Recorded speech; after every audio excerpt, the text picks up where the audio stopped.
I'll just wait until exactly 6:30. We're already semi-live anyway, so it's a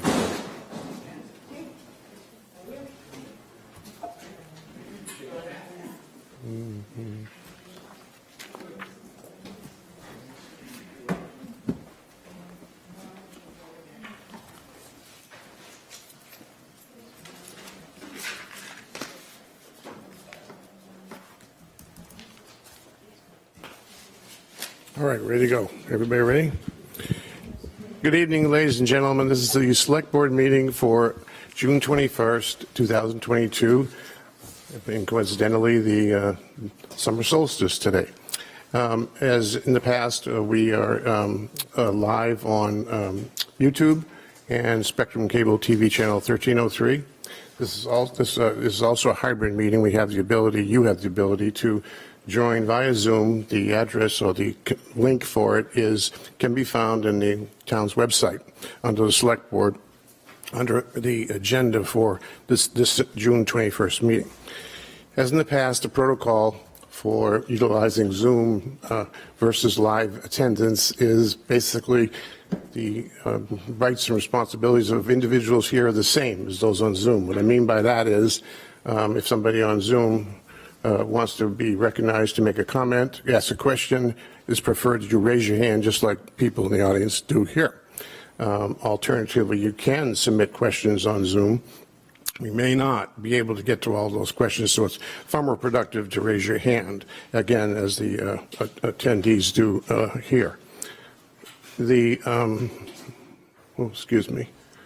I shut myself off for a second there. Okay, so with that, we have actually two components to tonight's meeting. One is an organizational meeting, which is required by town charter. Normally, for those of you who remember, these few items were done at the end of the open town meeting that was held most recently in the Opera House. After the open town meeting, we did these activities, but we're going to do them up front here tonight before we enter the actual agenda for tonight's meeting. And with that, we have the honor and privilege to welcome two new members to the Select Board.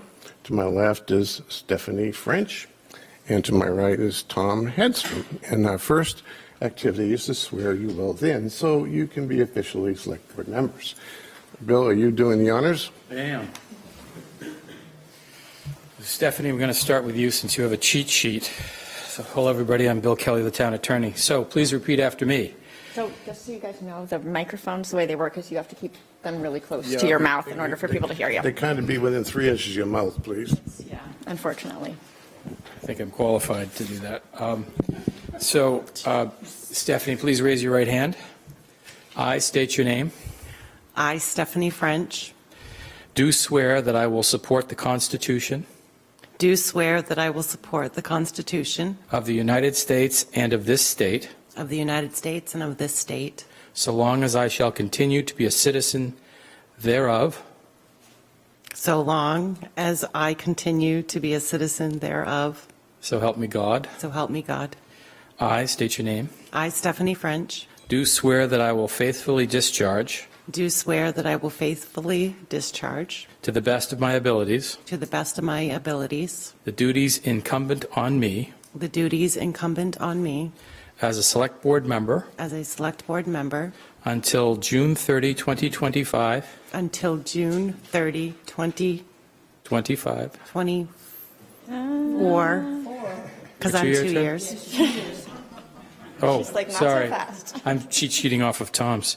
2024 for the town, 2024? For the town of Camden, For the town of Camden, according to the Constitution according to the Constitution and laws of the state, and laws of the state. so help me God. So help me God. I state your name. I, Stephanie French, Do swear do swear that I will faithfully discharge, that I will faithfully discharge, to the best of my abilities, to the best of my abilities, all duties incumbent upon me all duties incumbent upon me, pursuant to all charters, pursuant to all charters, ordinances, ordinances, policies and rules, policies and rules, and regulations of the town of Camden, and regulations of the town of Camden, of which I have the right of which I have the right and obligation to administer, and obligation to administer, interpret, interpret, and/or act upon. and/or act upon. So help me God. Congratulations.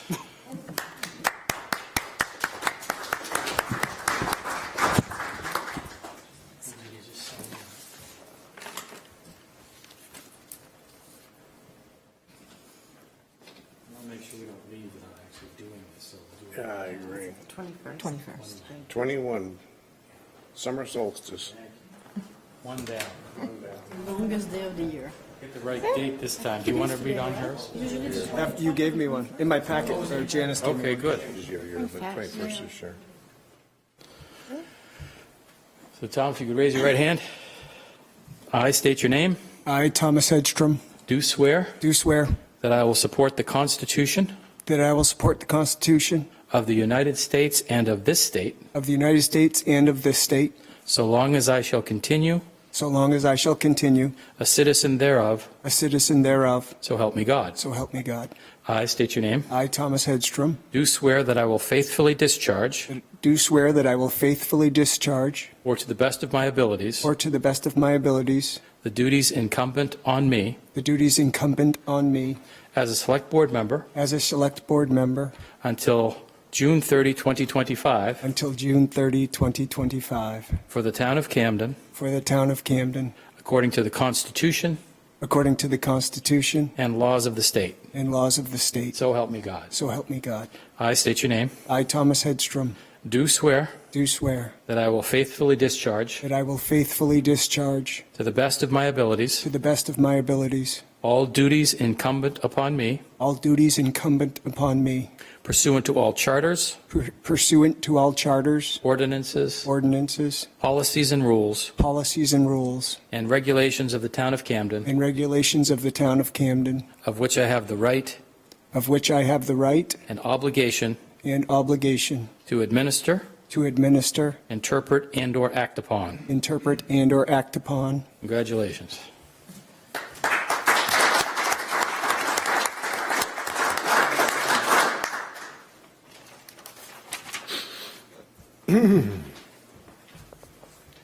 So our next order of business, I assume I'll take this role as well, is to elect a board chairperson. So what we do at this point is take nominations. Is there anyone would like to nominate as board chair? I would love to nominate Bob Falciani as board chair. Okay. Do I have a second to that nomination? A second. Are there any other nominations that any other board member would like to make? I have them first and a second. Okay. I'm going to cease nominations, and there is no discussion about this point at this, so we'll just take it to a vote. All in favor of Robert Falciani being the chairman of the Camden Select Board, please raise your hand. 4.5.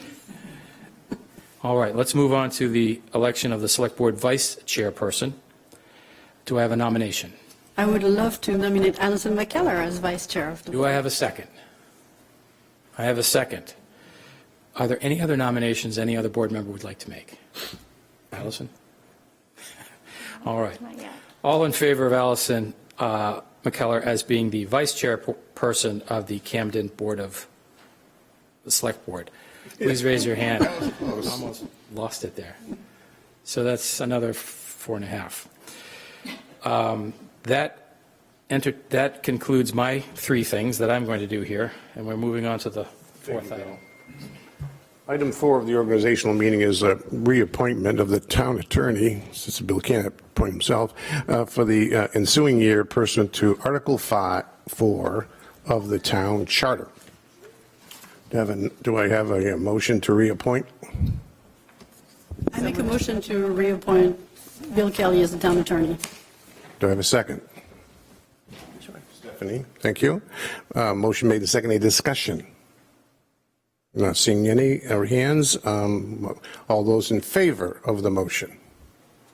5-0, thank you on that reappointment. Secondly, not on the fifth item, the last item of the organizational meeting, is reappointment of the following for the ensuing year pursuant to Article 2 of the town charter, and they are the police chief, the fire chief, and the overseer of the poor.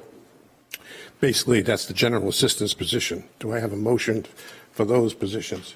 I make a motion to reappoint the police chief, the fire chief, and the overseer of the poor. Do I have a second? Second. Thank you, Tom. A motion made and seconded. Any discussion? I just always have to wonder why we do it like this. If we're, what's the purpose, I guess, of us appointing these people when most of the other training that I've received always says that this is a town manager role where the town manager chooses these people, and really our only role is to hire and fire and provide feedback to the town manager. Like, what's the benefit of this kind of a? Well, the way the charter is set up, these are appointments, and this isn't unusual. These are the appointments of the select board. And there are a whole bunch of other appointments that the town manager makes, but these are just the select board appointments, and you're sort of obligated to do that because the charter requires it. But that's quite typical. These particular positions have been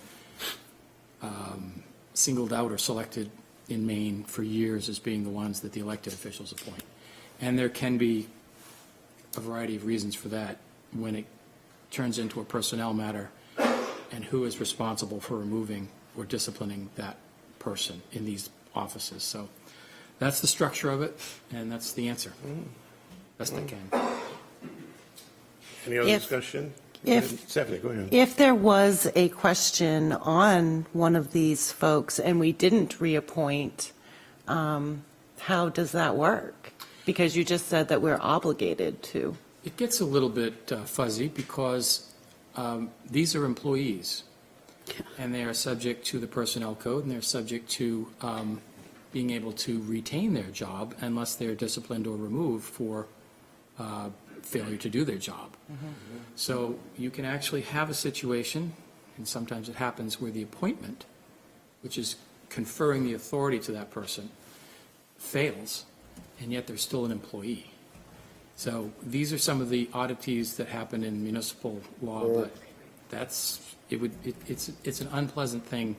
But usually, just from a sort of a practice perspective of what happens, if there was a likelihood of a non-appointment, reappointment, there would almost always be a parallel personnel action going on. So it isn't structured that way, but it happens that way because it doesn't make any sense to separate the appointment and the employment in terms of a change of heart.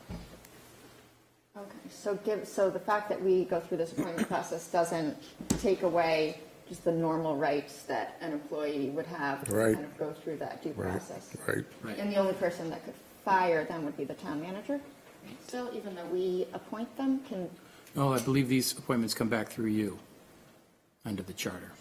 Reappointments. Appointments. The appointments, I said, yes. Right, right. so does the fact that we appoint them give us, this is an intellectual exercise, not a, does that give us the power to fire these people also?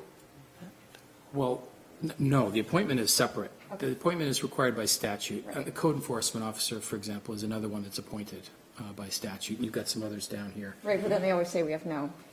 But but all I can say, repeat myself and say it can get awkward when the appointment is not made and they're still an employee. Right. Okay, that's helpful. Any other discussion? All those in favor of the motion? 4. Opposed? 4-1. Onward to our regular board meeting, which would, as usual, the first agenda item is public, I'm sorry. Yeah, I just, before we go to our regular board meeting, I just wanted to say, since we're in the appointment of our new board members and colleagues, I just want to say that I really appreciate working with Mark, although it was just for a year. And it was really nice to know you. And I also want to thank you for the service to the town, because I know you've been serving a long time. And I know it's something that's dear to your heart. So I just want to recognize your service and appreciate everything you've done for Camden.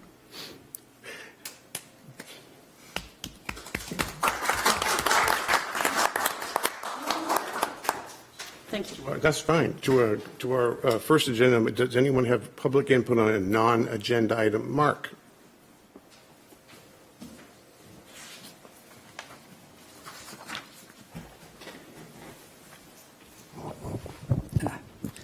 Hi, I'll introduce myself. I'm Mark Ratner, resident of Camden, and I came tonight, one, to honor the transfer of power and to congratulate Tom and Stephanie on their election to the board. It's a really good thing for people to donate public service, and I'm happy that you've looked forward to this.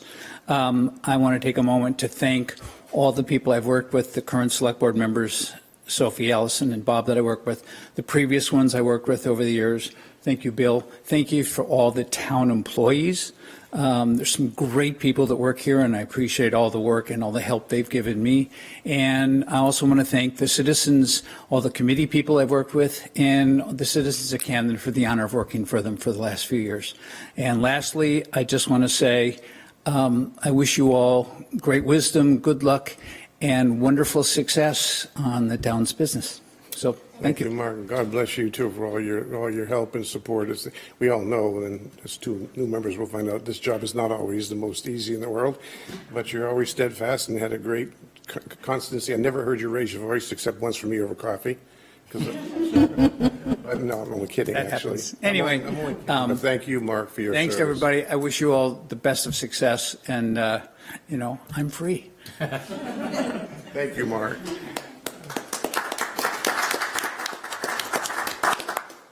Sorry to point at you, but I just. I hope you were pointing at me. I was. Okay. Good evening or good afternoon. My name is Rob Wasserstrom. I live at 36 Mountain Street in Camden, and I'm actively involved in volunteer activities involving child hunger and workforce housing in Knox County. But tonight I'm here to speak on behalf of Restore Maguntacook. Like most people here, I've read that the Save the Dam Falls group plans to call a special town meeting on September 27th. Last year, Save the Dam spent 5 months collecting 500 signatures on a petition to preserve the Montgomery Dam in its current form, essentially without alteration. As I understand it, they're asking us to vote on that proposal at the special town meeting. For 30 years, Camden taxpayers have paid to maintain and operate the dam, which now needs extensive repairs. We have no idea what Save the Dam's proposal will cost, or even whether it's a good idea. It's important to remember that our group, Restore Maguntacook, also circulated a petition involving the dam. In 3 weeks during February and March, we collected around 530 signatures supporting a very different proposal to analyze the potential impact of climate change throughout the Maguntacook watershed and examine our options. That includes what to do with the Montgomery Dam. We support the Select Board's decision to appoint an advisory committee that will participate in this process. The committee will ensure that we all have accurate, transparent information when we eventually vote on the best way to protect our river, our harbor, our property, and our way of life, probably sometime next year. More than 500 Camden voters agreed with us. A couple of months ago, Save the Dam also said that they liked this proposal. What's their hurry now? Are they afraid that voters won't support their idea when we see how much it will cost? Or are they afraid there might be a better option that most of us can live with? No one is denying them their right to vote when we have enough information to make an informed choice. The advisory committee can provide another huge benefit, lowering the temperature of public discussion about the river. I'd like to provide a personal example. Last Tuesday, I sat in the firehouse at a table with handouts about restoring the Maguntacook watershed. Generally speaking, the conversations were positive. Around 200 people picked up our fact sheets. However, a few were angry. They asked me why our group wanted to destroy the falls or turn the river into a muddy ditch. They told me I was stupid or a liar.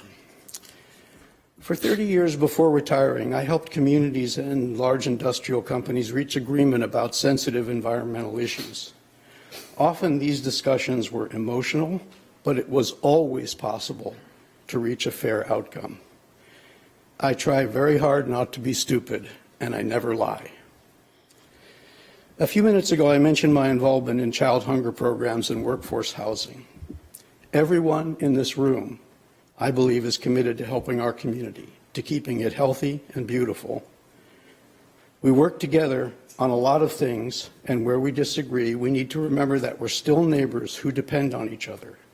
Hopefully, the advisory committee can restore that kind of decency to our discussions about the Montgomery Dam. Thank you, thank you. Thank you. Thank you very much. Young lady with the hand up there, please. Good evening. Thank you for your time. My name is Claire Bevan, and I'm a resident of Millville. And I just wanted to share a few thoughts about surrounding the tannery. I recently, at last Saturday at the farmer's market, well, first of all, before that, I want to share how happy I am that Articles 15 and 16 did not pass. And then on Saturday, I learned that the farmer's market is going to be moved from the grassy area to the parking lot. And that raises some significant concerns for me on behalf of the farmers. I don't know if you've stood there recently, but last Saturday, I couldn't even carry on a conversation with somebody in the parking lot. It was so dusty. It's really a dust bowl. In fact, I just came from a walk there, and a father was there with his son with his plastic dump truck. There are piles of gravel and very fine particles of dust. They're everywhere. It is not a place conducive to fresh produce and gathering, and really, even though the tannery is an eyesore, it's still quite a significant heartbeat of the community. I mean, power to the people for that, because it's ugly as all get out. But anyway, so I don't know how this decision was made. I'm not here to. I'm simply wanted to voice my concern on behalf of the farmers and just what's going to happen to the pleasantness of the experience. And I just think that it's unfair to impose this on farmers who deserve our utmost respect of all people. They are the ones to be treated with utmost respect and consideration, and for their fresh produce to be covered in dust particles that have God knows what in them, mica, I don't know what, that is not good. And so I just urge you to consider, there might be other solutions. I don't know. Again, I don't know what problem you're trying to solve, but there's got to be another solution. If it's first of all, just treating the tannery as a park, I wonder what solutions might emerge if that were the mindset. I don't know. I'm just here to say I'm really concerned about this, and also just for the tannery's future, I really hope that this board can come together and galvanize your efforts in making this park a park. Thank you very much. Appreciate your time. Mr. Ray, since you put your hand up first. Bunch of information on the town website about. Yeah, there is, and also, by the way, there's a bunch of information all about contaminated soil. And by the way, I know that our staff in the town is working with the farmers market on that issue right as we speak. So it's a work in process. Mr. Ray, Right. sorry. Good evening. My name is Ray Andreessen. I live on Cove Road in Camden. And tonight I am speaking on behalf of the Save the Dam Falls Committee. We, too, would like to congratulate Stephanie French and Tom Hedstrom on your election to the Select Board. And we thank you for your service to the town of Camden. We know what hard work and lengthy consideration this job entails. We, the Save the Dam Falls Committee, also look forward to working with you and the rest of the Select Board in the coming months as the town faces some major decisions on the future of Montgomery Dam, the waterfall, and the rest of the McGonagall River watershed. We believe that the dam and the waterfall are worth saving, that the people of Camden want to preserve them for future generations, and that the dam and waterfall can coexist with the restored river flowing from Lake McGonagall to the harbor. That would be a win-win for the town of Camden. And although our vision may be different from others in town, we want to acknowledge that we are all working in the best interest of Camden. We look forward to participating in the upcoming discussions about the river and hope that we are included in any citizens advisory group that is formed. Thank you, and once again, welcome to the Select Board. Well written, Ray. Thank you very much. I got Any copies other- if you want those. Tom? I What? actually had such a nice conversation with a couple of the Save the Dam Falls people at the polls, so Good. Mr. I was Reza. hopeful. I was like, oh, maybe we can figure this out. Welcome. I'm Tom Resick from Rawson Avenue. I'm representing Friends of Tannery Park tonight. And I, too, would like to welcome Stephanie French and Tom Hedstrom to the Select Board. It's not an easy job. You have to listen to a lot of people like me go on and on. I'd like to thank the community for its support in last Tuesday's election. The Friends of Tannery Park are looking forward also to working with the Select Board in a constructive way for the goal of creating a better Tannery Park and secure home for the Camden Farmers Market. After the EPA grant remediation has been completed, the Friends of Tannery Park is willing and able and actually founded for the purpose of a fundraising mechanism to raise funds for the improvements of Tannery Park once it does become a permanent town park. We would also request the town reconsider its recent decision and allow the farmers market to stay on the lawn where it's been for the last 4 years. No additional toxins have been found in the last 4 years, and we wish they could stay there until the remediation has commenced. We understand once there's remediation, they would have to move for that to happen. At this point, there's no dust being released from the few bare spots that are there, and the Friends of Tannery Park is willing to spend a little bit of money to lay down straw to cover any of the blind spots that are there that could be an issue. Because of the continued and recently started again construction staging at the site, the asphalted parking area is the dustiest part of the site, and therefore offers the greatest health issues to the farmers and those attending. In regards to the EPA grant, the required community relations plan has not been presented yet.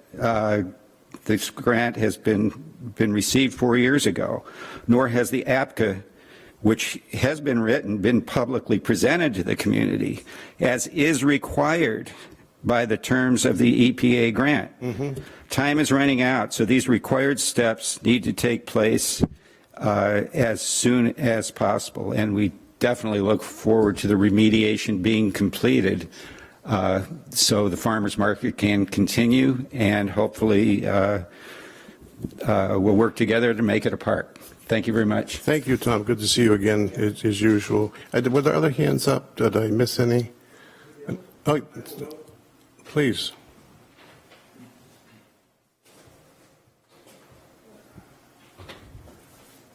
Jeff Pittman of Camden.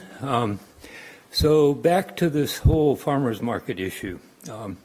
I spent a little time over the last couple of days over there just walking around and looking at the site and realizing that in truth, there is no other really logical place to put the farmers market for now.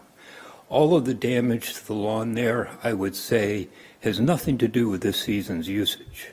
The tire tracks and just the way it all looks like it's old damage. It's been accumulating for a long time. It is the only kind of grassy area which keeps dust under control. Nowhere throughout the whole rest of that is it suitable to place something like a farmer's market. I mean, the dust issues, construction vehicles, equipment, the whole 9 yards. I don't know whose decision process it is now, but I would like to know. Is it something controlled through you folks, or is there now Parks and Recreation or anybody else that's now? I'm just saying, I said, Tom, it's currently in discussion with town staff, with the farmer's market. I don't know the status of those, but as soon as we know, we certainly let you know. That's where the decision comes from. And this is all about information on being transparent to the public as to what is happening out there without raising a red flag or a green flag. That's all we're trying to do at this point. So it's under careful advisement by town staff, including working with the farmers market. When they resolve their discussions, you'll know what that is. Yeah, okay. I just hate to see something throw this all into chaos and have them all pull out just because it's become too difficult. Because I mean, I just think none of us were here when the decision was made that it was okay for the farmer's market to be there. I think intuitively we all really like that concept of them being there, but each time when these reports get recompiled and put out, and you see right there, this last report was just a very clear reminder that the soil that's right on the top there, it says it exceeds the park user standards for lead and arsenic. And when people said to me, Allison, is this safe? To be honest, I don't have the answer to that. I think there are still things that we don't know, and that we haven't been fully transparent about the fact that it's being used as a park, but there are lots of unknowns. I don't think anybody wants the farmer's market to have to move, but at the same time, I think we need to be honest with the public about the fact that we don't have all the answers there. I would personally really like Steve Dyer from Ransom, who's been doing tons of work for the town for years and years, to say, this is my professional opinion about what is safe and what isn't, and should there be signage or shouldn't there? Should there be the final cover system? Is that going to be resilient to people driving on it? We need to have just an honest conversation about it. I realize that the long-term solution to all of these things has a great deal to do with all the facts that come up and procedure. You know, so if the final design is going to dictate a great deal of that. But at this stage, in this juncture, we have. Yeah, I'm going to stop the conversation because we're not going to debate what is an ongoing operation in operations staff, which we don't have input at this point in time. When we have that, we'd be happy to let everybody know what's going on. But this is okay. Where does that leave them come Saturday? You're going to have to check with town staff as to what the discussions with the farmers market are. We don't have that information. Thank you. Okay. Anybody else? There's a bunch more sampling too that we're waiting on. As we said last time, we have done a bunch more sampling out there per our engineer. We haven't got those results. Otherwise, I would have wanted the app go on tonight. To Tom's point, I agree with you, Tom. We got to get moving. I totally agree. But anyhow, we need to move on with our meeting because we've got a lot of other items to address. The next item we have on our agenda is the adopting the select board rules of order, which are in your packet, which have annually addressed. Does anybody have any comments on those rules of order as drafted? Allison? I didn't see anywhere in here the, what is it called, the virtual meeting policy or virtual attendance. That's a totally separate policy. It's in the. It's a separate policy. This is a rules of order of business for the select board. It doesn't address the policy for remote, which is separate. It doesn't address the policy for signing warrants, which is separate. Well, but the meetings I guess what I'm getting at is that it would be important to me that we continue the practice of making our meetings equally accessible to have the hybrid system, to have it equally accessible for people that can be here in person, and the only way as opposed to Zoom. The only way we could eliminate that is by eliminating the policy, which is separate. It's still active.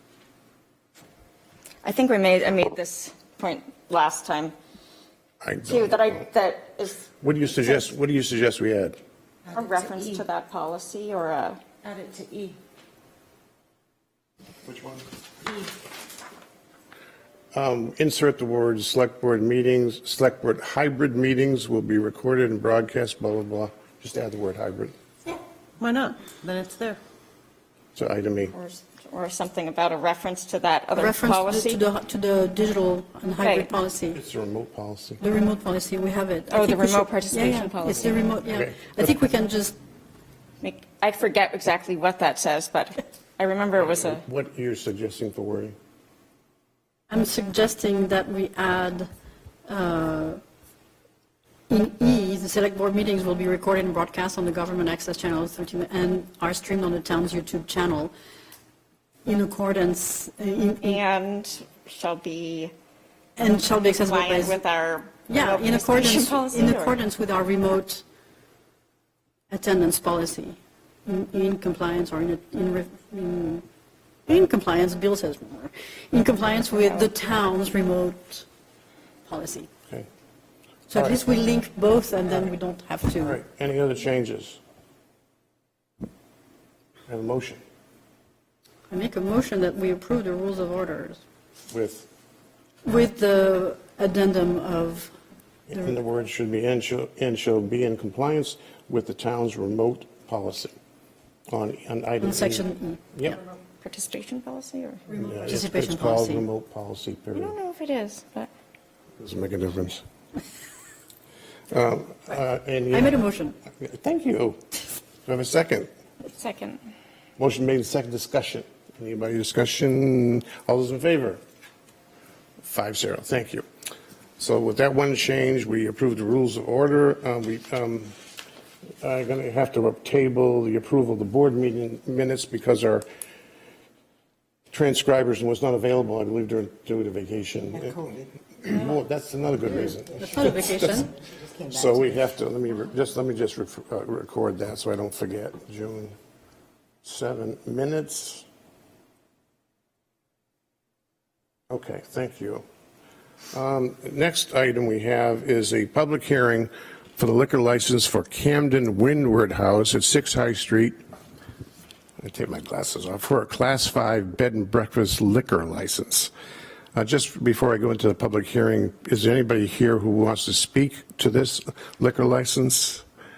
Not seeing anybody, I'll just mention it normally. I say that because the purpose of public hearing is for the select board to solicit public information, input for, against, or just speak to the matter at hand. And we want to give all public an opportunity to do so. And when that's finished, I would close out the public hearing and revert to select board deliberation. But since that's why I asked, if there's nobody here from the public or nobody on Zoom raising their hand, then I will close the public hearing and revert to a decision by the select board regarding this liquor license. Any questions? Motion to approve? I make a motion that we approve the liquor license for the Camden Windward House at 6 High Street for a Class 5 bed and breakfast liquor license. Motion made and seconded. Discussion. Not hearing any. All those in favor? 5-0. Thank you very much. On our consent agenda, we have a number of liquor licenses and what do you call it? The lodging. Thank you very much, Allison. There are two memos in the packet that summarize which are which. The first one is request to approve the following Vittler and lodging licenses: Anderson Inn, Bagel Cafe, Blackberry Inn, Camden Deli, Camden Island, Cedar Crest Inn, High Tide Inn, Lyman Morse Boat Buildings, Crew Quarters, and Subway. And Anderson Inn. And I missed, one. oh, sorry, thank you very much, Sophie. And B, a request from Camden Windjammer Festival to close the public landing to traffic and clear to parked cars for the Windjammer Festival Thursday, September 1st at 4 p.m. through Sunday, September 4th at 10 a.m. Are there any objections to the item on the consent agenda? Allison?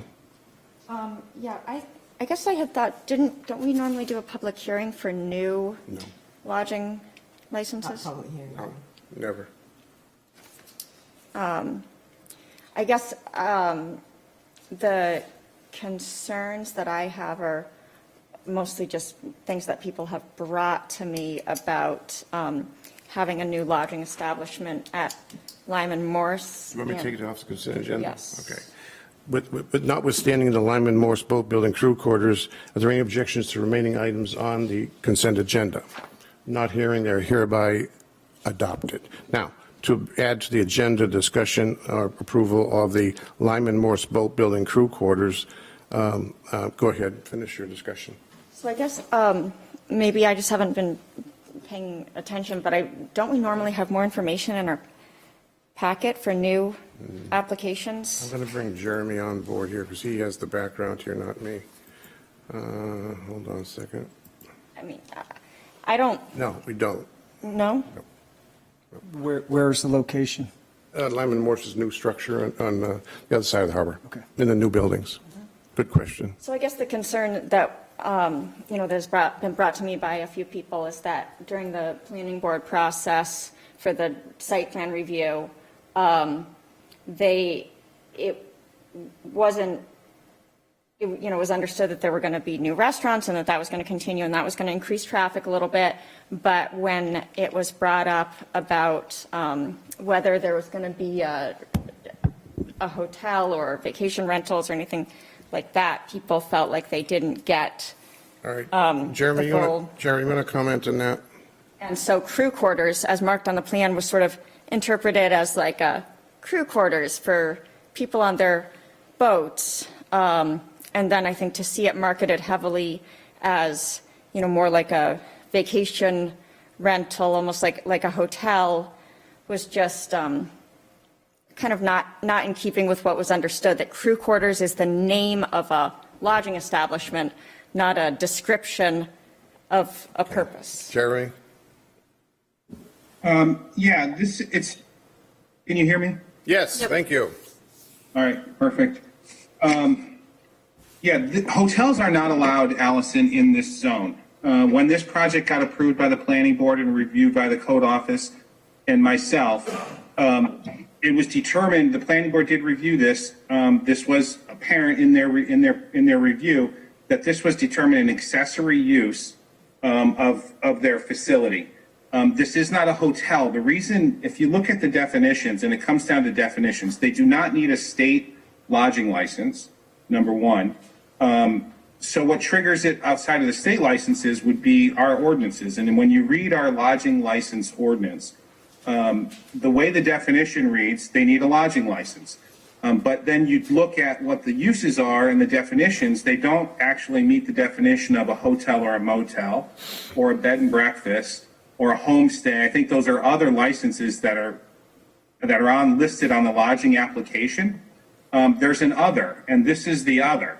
It's an accessory use that was approved. It's not open to the public. It's not a formal hotel. Like you and I I can't rent those bedrooms. Those bedrooms are strictly for the customers of Lyman Morse. And I went on and just went through all the process of booking it. I'm sure somebody eventually maybe would have stopped me because I don't have a yacht over there, but I can tell you, it made it seem as though You're right. That's a good point. they are not a as long as you hotel. arrive in They're a not yacht, you can motel. rent it. They're not a motel or a bed and breakfast under our definitions in our ordinance. Right. However, when you look at the license, the definitions of what requires a lodging license, by having 3 bedrooms and offering them for rent, they need a license. But it doesn't fall under the definition of hotel, motel, or bed and breakfast, any of the other licenses normal lodging facilities get. Again, they don't need, if they needed one from the state level, they would get one. They don't need one on the state side. I will say, again, the planning board reviewed it. It was part of that review. It was approved as part of the use permit that was originally approved by the town. It was included in all the building permit drawings as an accessory use to the facility. It was not specifically a hotel or a motel that they built there. They did not. They just have 3 bedrooms in their facility. And they are for, if I own a yacht and I need to get work done or it's coming in to be serviced in Camden, that's where I'm bringing it in and I can stay in Camden for a few days and have my yacht serviced. That's an accessory use that was approved by the town months ago when this project originally got approved. And they're going through all their certificates of occupancy. They've done their floodplain permitting, all their elevation certificates. They're getting everything to us. And now they're slowly starting to open. This is one of those licenses, much like you did a license for Blue Baron and you did a license for the other restaurant there. This is another one of the licenses that they need under our ordinances. All right, thanks. Sophie had a question. I have a quick question. So basically, in order for you, for anyone to rent those rooms, you need to have an account with Lyman Morris. You have to be a customer. And Bob, I think since this is being discussed as part of a discussion, I think Josh Moore, you may want to bring him into the meeting. I do know that he was or watching on Zoom today because he couldn't come into the meeting. See him. He's not in the waiting room. He's not in the waiting room? No, no, he's not. I don't see him there. Okay. Anyway, Sophie, your question. I mean, they can speak to it, and I mean, on all of their permits and approvals, it was for crew quarters, and that was accessory to the, the marine. Just to say, as a boater, this kind of use at a marina is very common. They're not as Very common. They're not as well If you look done at the as these. definition of accessory use in our zoning ordinance, it's customary that these types of facilities have these. Right. I mean, they have offices for, captains that come in and crew that come in. They have offices where they can go in and do their work. Right. All their Coast Guard stuff. They've got all that. They've got computer facilities. They got office space for I think, Jeremy, these floors. Jeremy, I think the concern here is that they might use it as an Airbnb. No, they're not. So I think. They can't. They What's the can't. difference?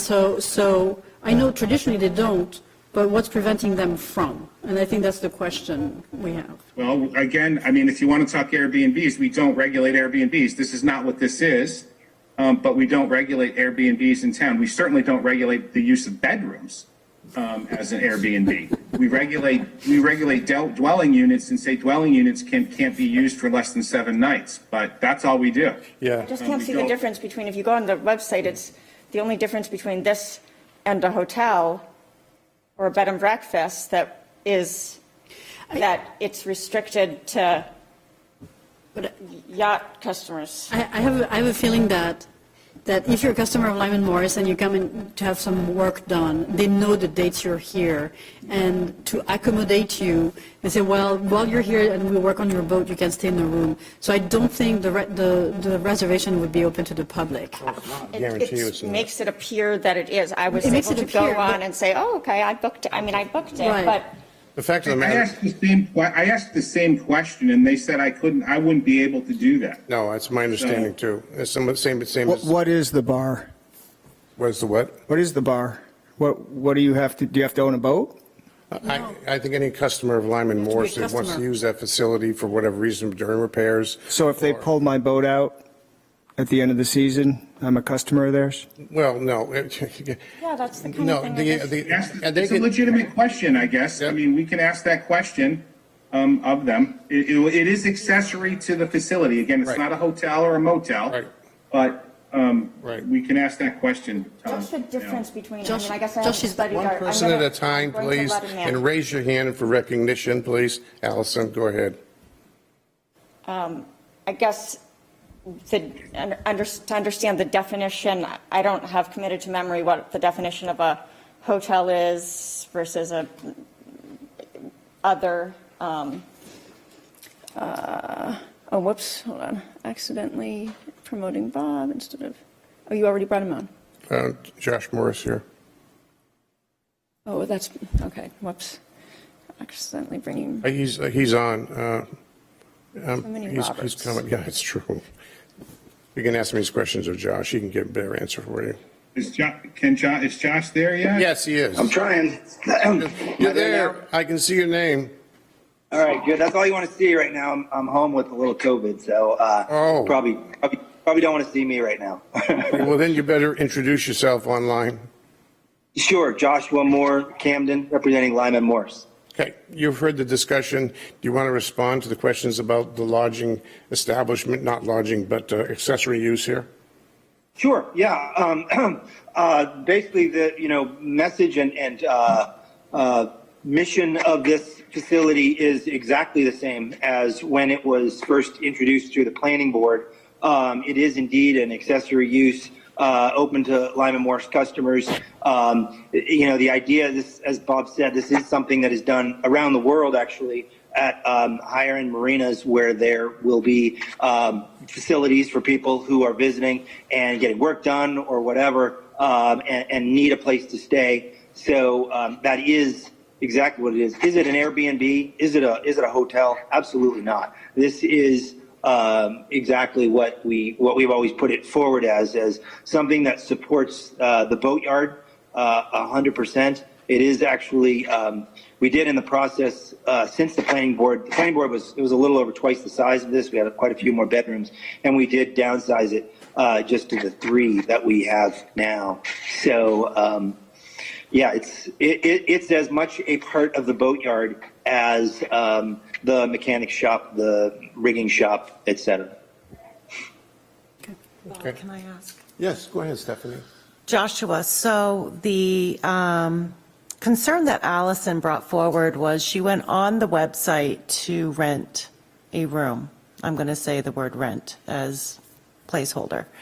And she was concerned that she was going to be able to finish that reservation without being a client of yours.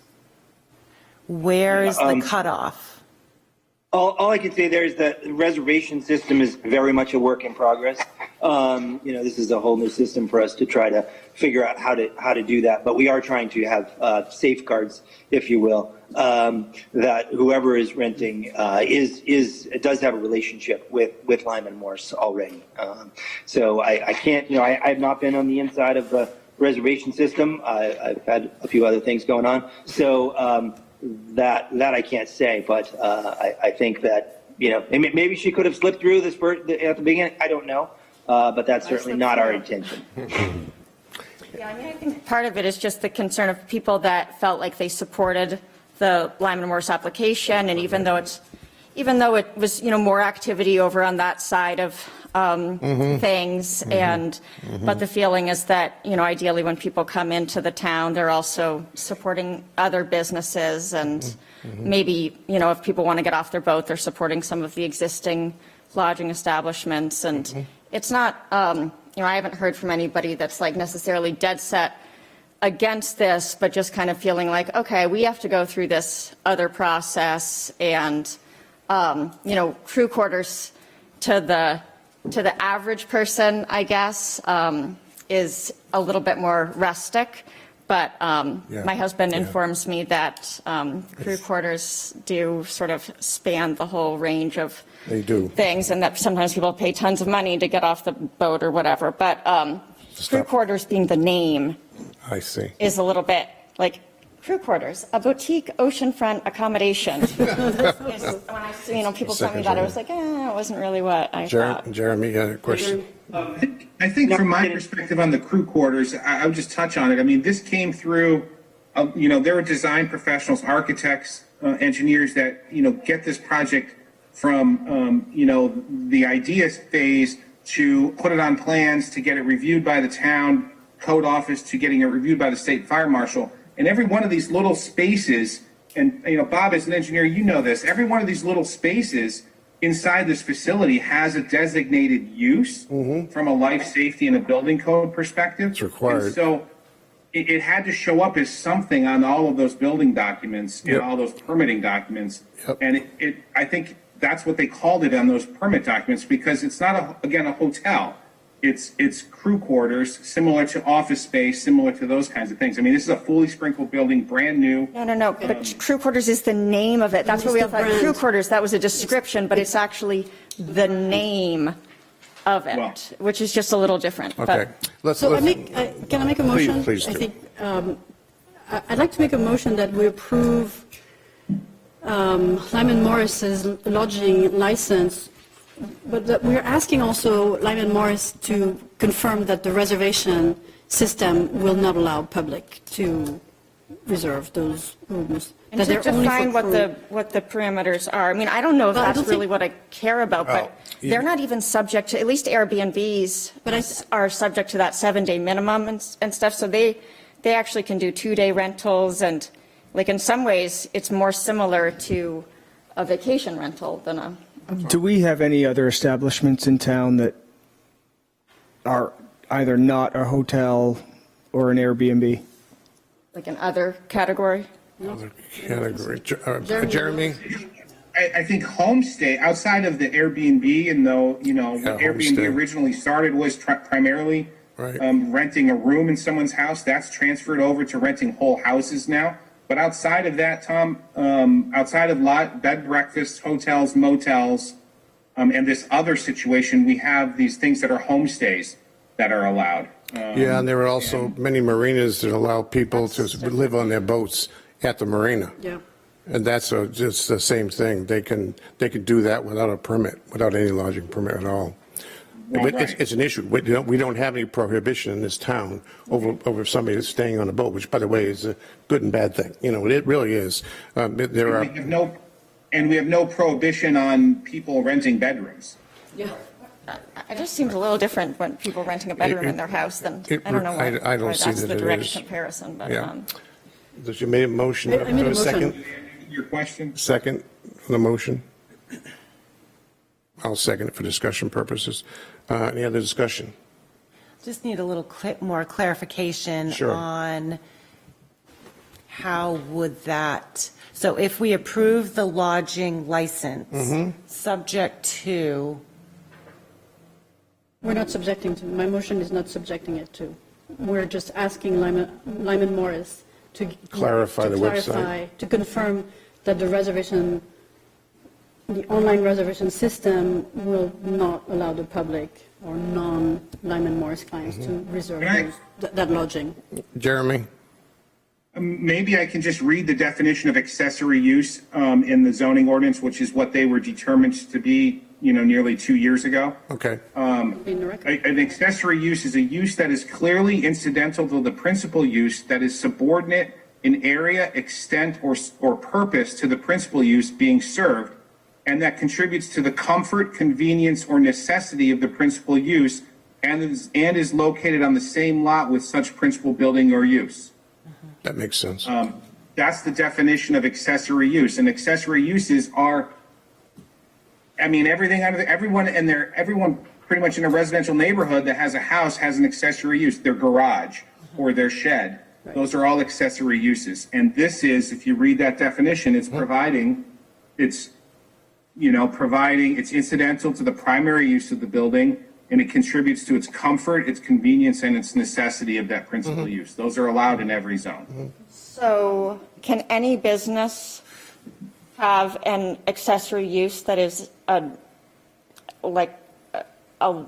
is renting a room? So can the Allen agency, if they're bringing in clients from out of town, can they rent them a nightly rental? Can the Watershed School rent out rooms to prospective students and their parents? This seems just like a really... It all may be possible. It's I got to agree. be reviewed and determined whether or not it's incidental to the primary use. Accessory use, correct. interesting. It's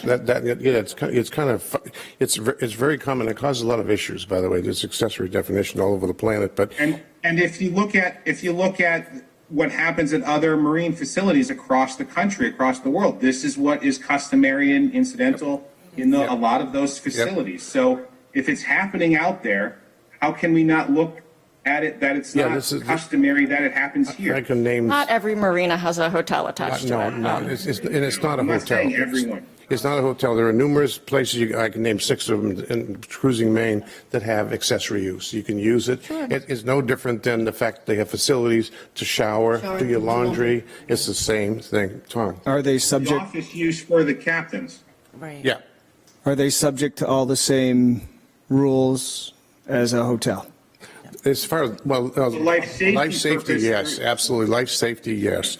It's sprinklered, it's, Tom, I'm sorry, Bill, you had your hand up. You want to? You want to interrupt your Okay, question? no, I was going to say, to your good question, Tom, they have to follow the occupancy that was reviewed by the planning board, what the occupancy of that use was going to be, so they could determine what the fire code would be in terms of 1 hour, 2 hour separation, that kind of thing, absolutely. Bill? Just to look It's at, reviewed by the state fire marshal as well. Right. I think there isn't really a dispute here. I think one of the problems is the way this appears, but I would suggest that, Josh, is there any reason why the applicant right now, through you, cannot stipulate that you will not market nor rent the rooms to the general public as part of your application? That is correct. Yes, it is for people with a relationship with Lyman Morse. All right, so if we have that as a stipulated fact to the application, and then when you move to approve it, Right. you could perhaps clarify that so long as, or condition is, that they will not market or rent to the general public. It seems like you're all in agreement. That's what I would recommend. Yep. So I would modify your motion. So I'm modifying, amending my motion. If you're that- willing to. I am willing to. I think it's a good compromise. That we approve the lodging license for crew quarters for Lyman Morris. So you want me subject to the application, To the condition to the that, conditions that it is not marketed or rented to the public, Yes. general public. general public. I'll second. Motion made and seconded. Any further discussion? Anybody? All those in favor? 5-0. Thank you, Josh, and I hope you feel better. Thank you. Thank you, Jeremy. I'm not sure if you're hanging on for anything else here, Jeremy. Otherwise, we'll catch you later. Parking at the end. Thank you, Jeremy. You want to go back? And reappointment. You want to go back to sleep for a while? Okay, we have item 6, which is the employee reappointments. The first of which is the reappointment of the town manager pursuant to Article 2, Section 5 of the town charter. Motion or comments or? I guess I just want to belabor that same thing again. What's the difference between an employee reappointment and the reappointment of these other special positions? Why are Is they? it required by By statute? charter. I understand that they're required, but what is the difference between the categories? So we reappointed some of the others in the beginning of the meeting in the organizational section. The charter is worded. It specifies But is there organization. I'm just wondering if there a reason for that? I don't have any idea. Other than that's what's been adopted for the past Yeah, 40 years. yeah. These folks in this category are under the town manager as personnel that she would exclusively deal with for discipline and perhaps removal. So Okay. that's why they're in a separate category and also done historically in many other towns. Yeah. But it has to do with sort of the chain of authority of appointment here that's a little different, with Audra being the supervisor and the person who would do discipline to all of these folks.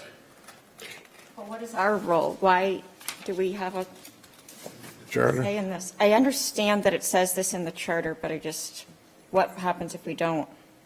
You really do want to appoint the town manager. I am not, it's So I think it's the same as always. I'm asking about the reasons why, and it's always strange when we are asked to do something, to vote on something, to approve something, but then we're also told we have no real role in it, and that the town manager is supposed to.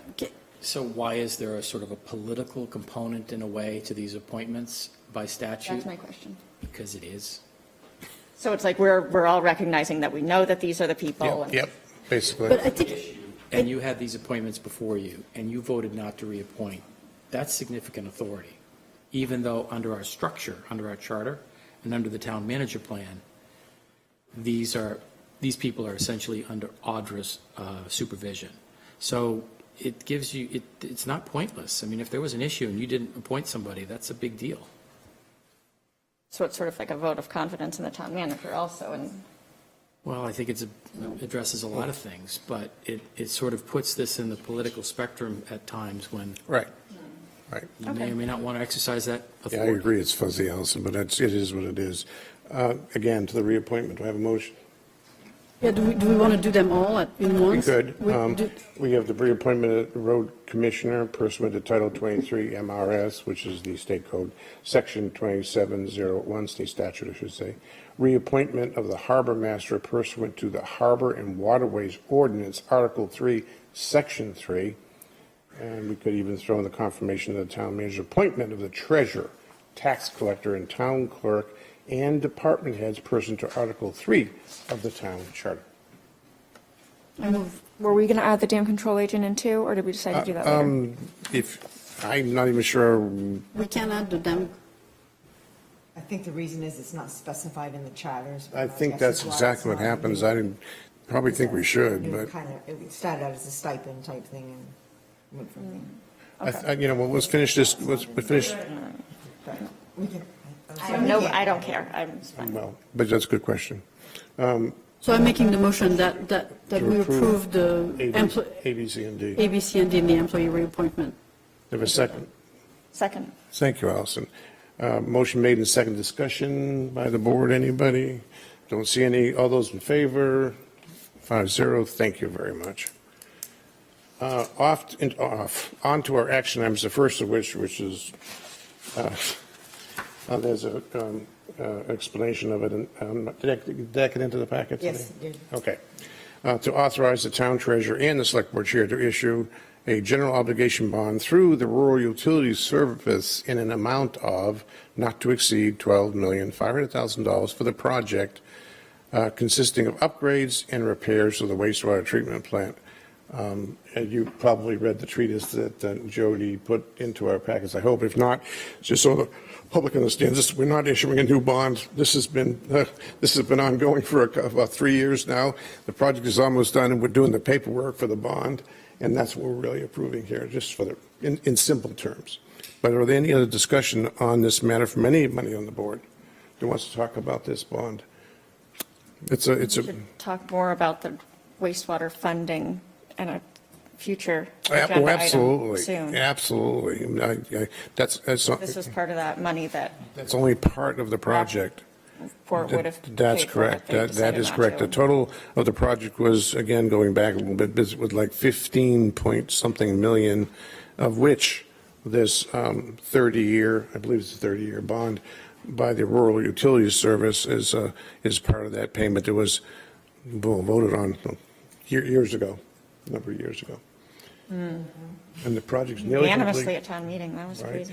And I would highly encourage you, when you have an opportunity, new board members, you have an opportunity to set up a tour of wastewater. It'd be very informative for you all.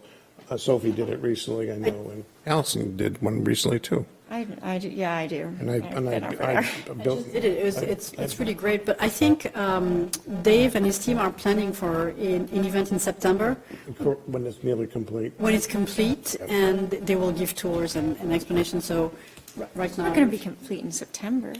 most of it. Most of it. Most of it. Yeah. Yeah. Yeah, it'll be still ongoing. But anyway, do I have a motion to authorize the issuance of this general obligation bond? I thought we already did.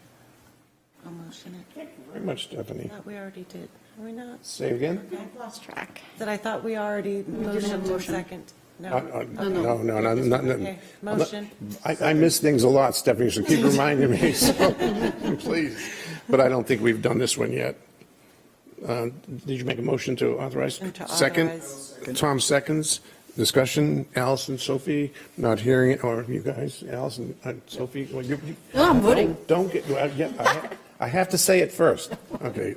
All those in favor? 5-0. Thank you very much. The next item is related to the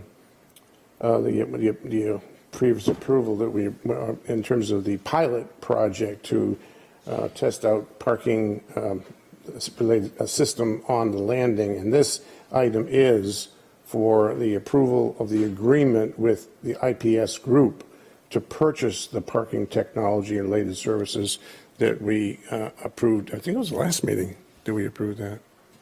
Yep. I believe. Yep. Yep. So, Bill, do you want to give us just overall treatise, if anything? I know what's in the packet is our Bill's recommendations and markup of the changes we had to make, not the least of which was they gave us a 5-year agreement. The select board, for the record, Tom and Stephanie, we are not authorized by charter to approve anything over 1 year. So we couldn't have signed it anyway, without voter approval, that is. In any event, Bill, please. So what you have is a red line that I had redlined based on their draft agreement, and unfortunately, we've had a bit of a delay in communication with their attorney to have him review my edits because he's been out of the country. He's been in the UK. I did get a call while I was in appointments this afternoon from him, but I'd never had a chance to get back to him, so he's back now. So these are edits that I have suggested to him. I haven't agreed to anything, of course, because I have no authority. And obviously, this is also subject to the select board review. But if you want to proceed and move down the road of getting this project under contract between now and your next meeting. What you could do is authorize this subject to assistant manager and town attorney review, because I don't know what I'm going to get for other pushback yet on some of these items, some of which can be discussed, and frankly, some of which can't be discussed in terms of the way the language was. This was a very friendly agreement for the kiosk people, Right. And we have just leveled the playing field a little bit.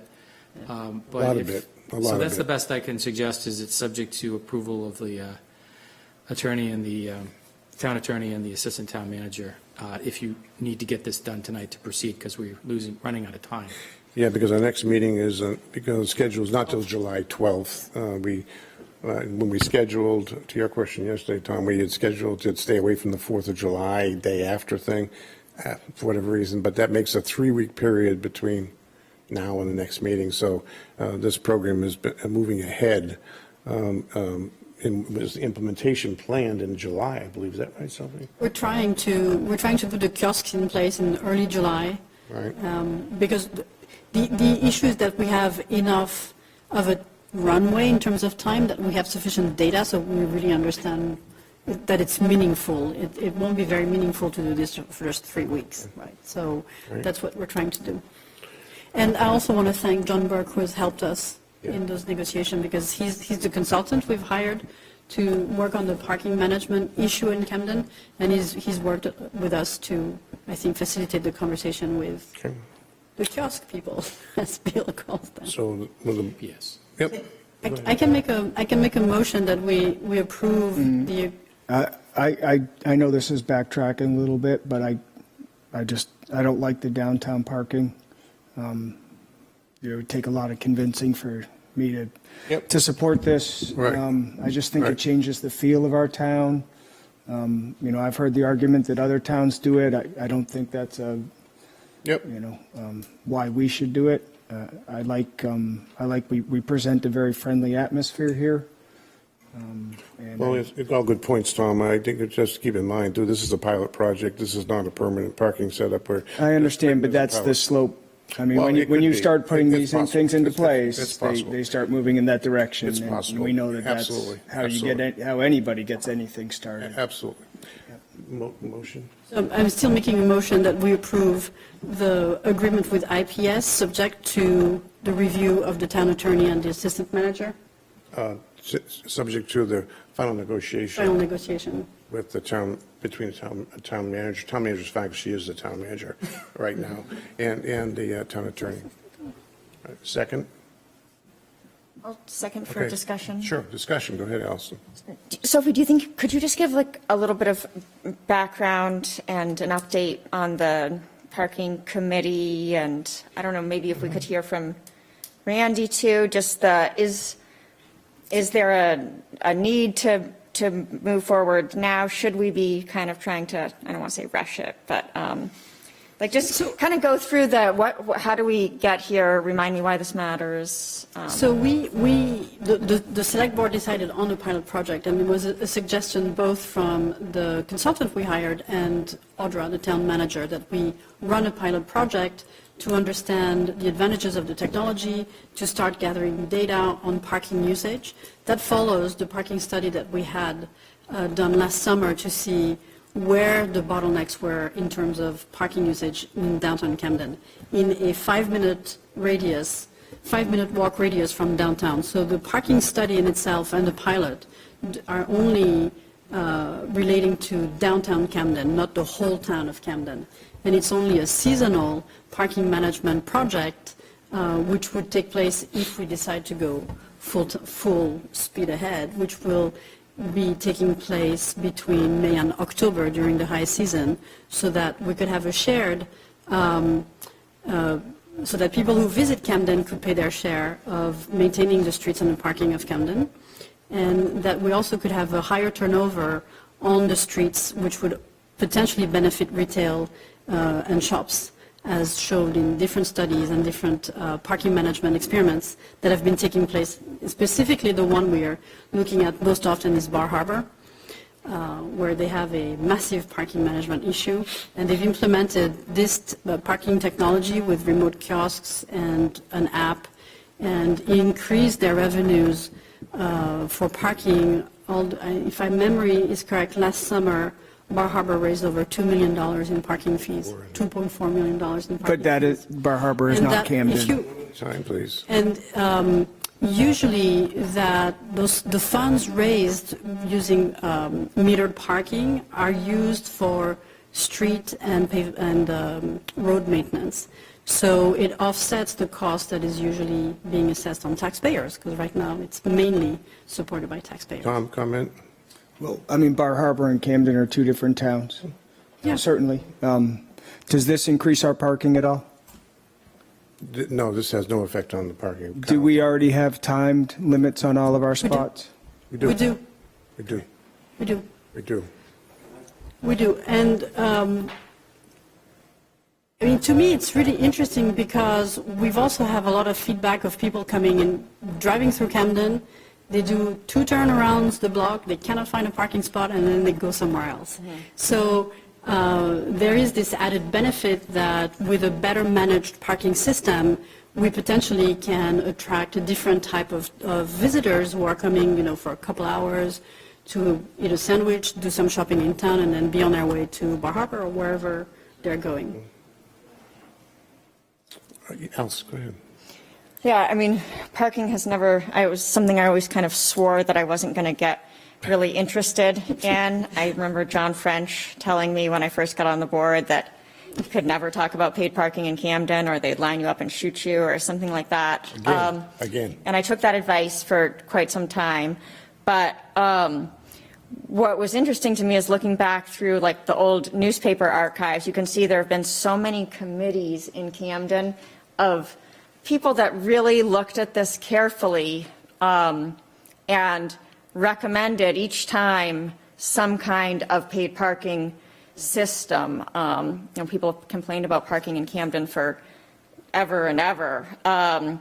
And since this has just so consistently come up as the recommendation, and then what has happened generally is that it's come to the select board, and the select board has said, oh, this seems good. And then right at the last minute before they try it, they say, I don't know. And I think at some point we have to try good quality recommendations. And there's such a revenue, and we're hearing from so many people that taxes are hurting them. And our options for raising revenue are not, we've got some fees, we can increase dockage fees. We don't have that many options. This seems like, it would be one option that I would like to at least try it, so that if it's a disaster for Camden, I think the ordinance lets us do something experimentally for a year, right? Correct. And then it has to go to voters. 2 summers only. Summers.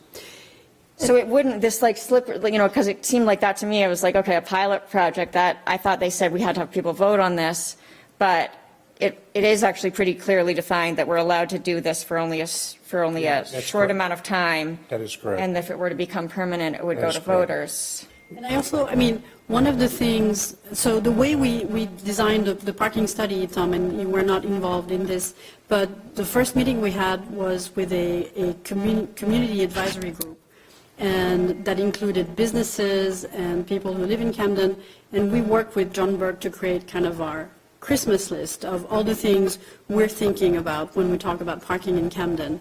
And it was a very open meeting, and people's concerns and reticences were noted. But I'm confident that the work we've done with John Burke, who's known for his expertise in designing parking management systems for coastal towns in particular, so he's not someone who works in Duluth.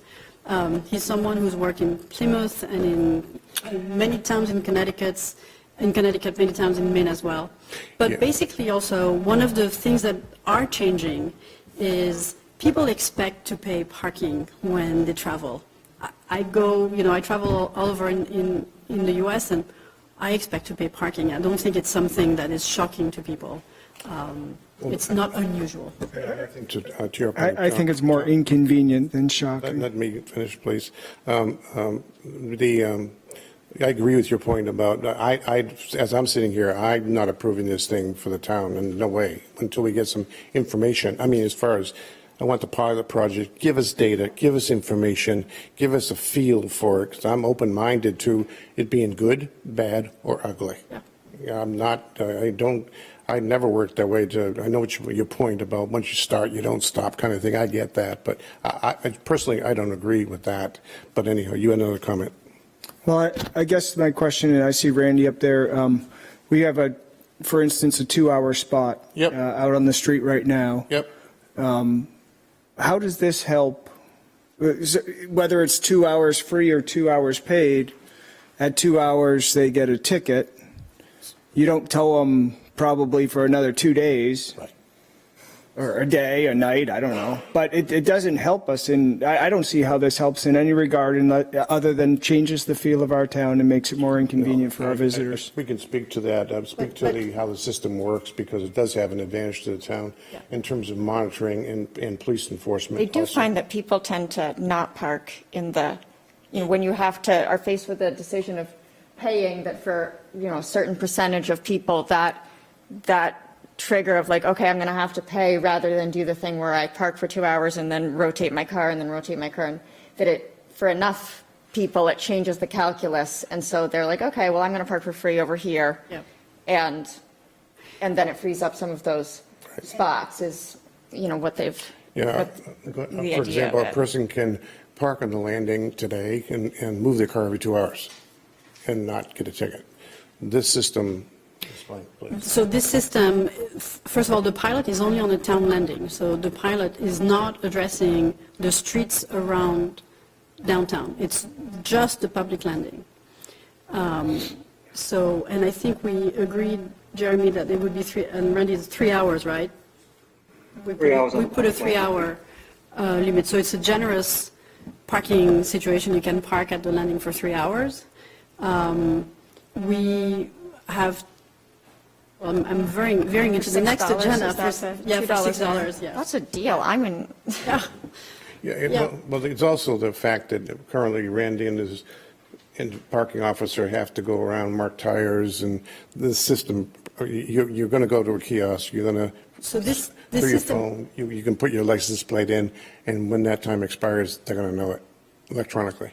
So there's no need to have this constant, enforcement of. So it's an electronic ticket? They're not going to have to go to the windshield? They'll electronically know that there's a violation there, and they can go ticket that car. Right.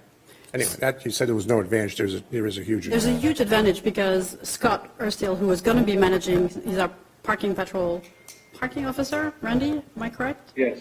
So he will be able to monitor those spots. He will be able to issue those tickets, much more efficiently and faster. And we'll have data. Again, I know I keep saying data. We'll have data on how many people, overstay their stay, on how many people, what is the turnover of those spots. So I think it's a small program. It's concentrated on the public landing. It goes along every, I would say, best practice that our consultant has advised us to follow. It's not a huge price. And most of all, I think people are would not be surprised to be paying to park in downtown Camden when they visit the town. Right. Stephanie, do you have any comments you want to make? Or good. I see Tom out in the audience. Tom, do you have any thoughts on this? Excuse me, I'll run the meeting, please. Okay, that's Please, no. But I will allow Tom, if you wanted to say something, raise his hand.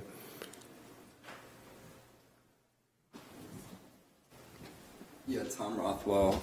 I own a business in town, and I've been observing things over the last 30 years, and I like the way we have it. I think it works out really well. I don't see that we have a parking problem.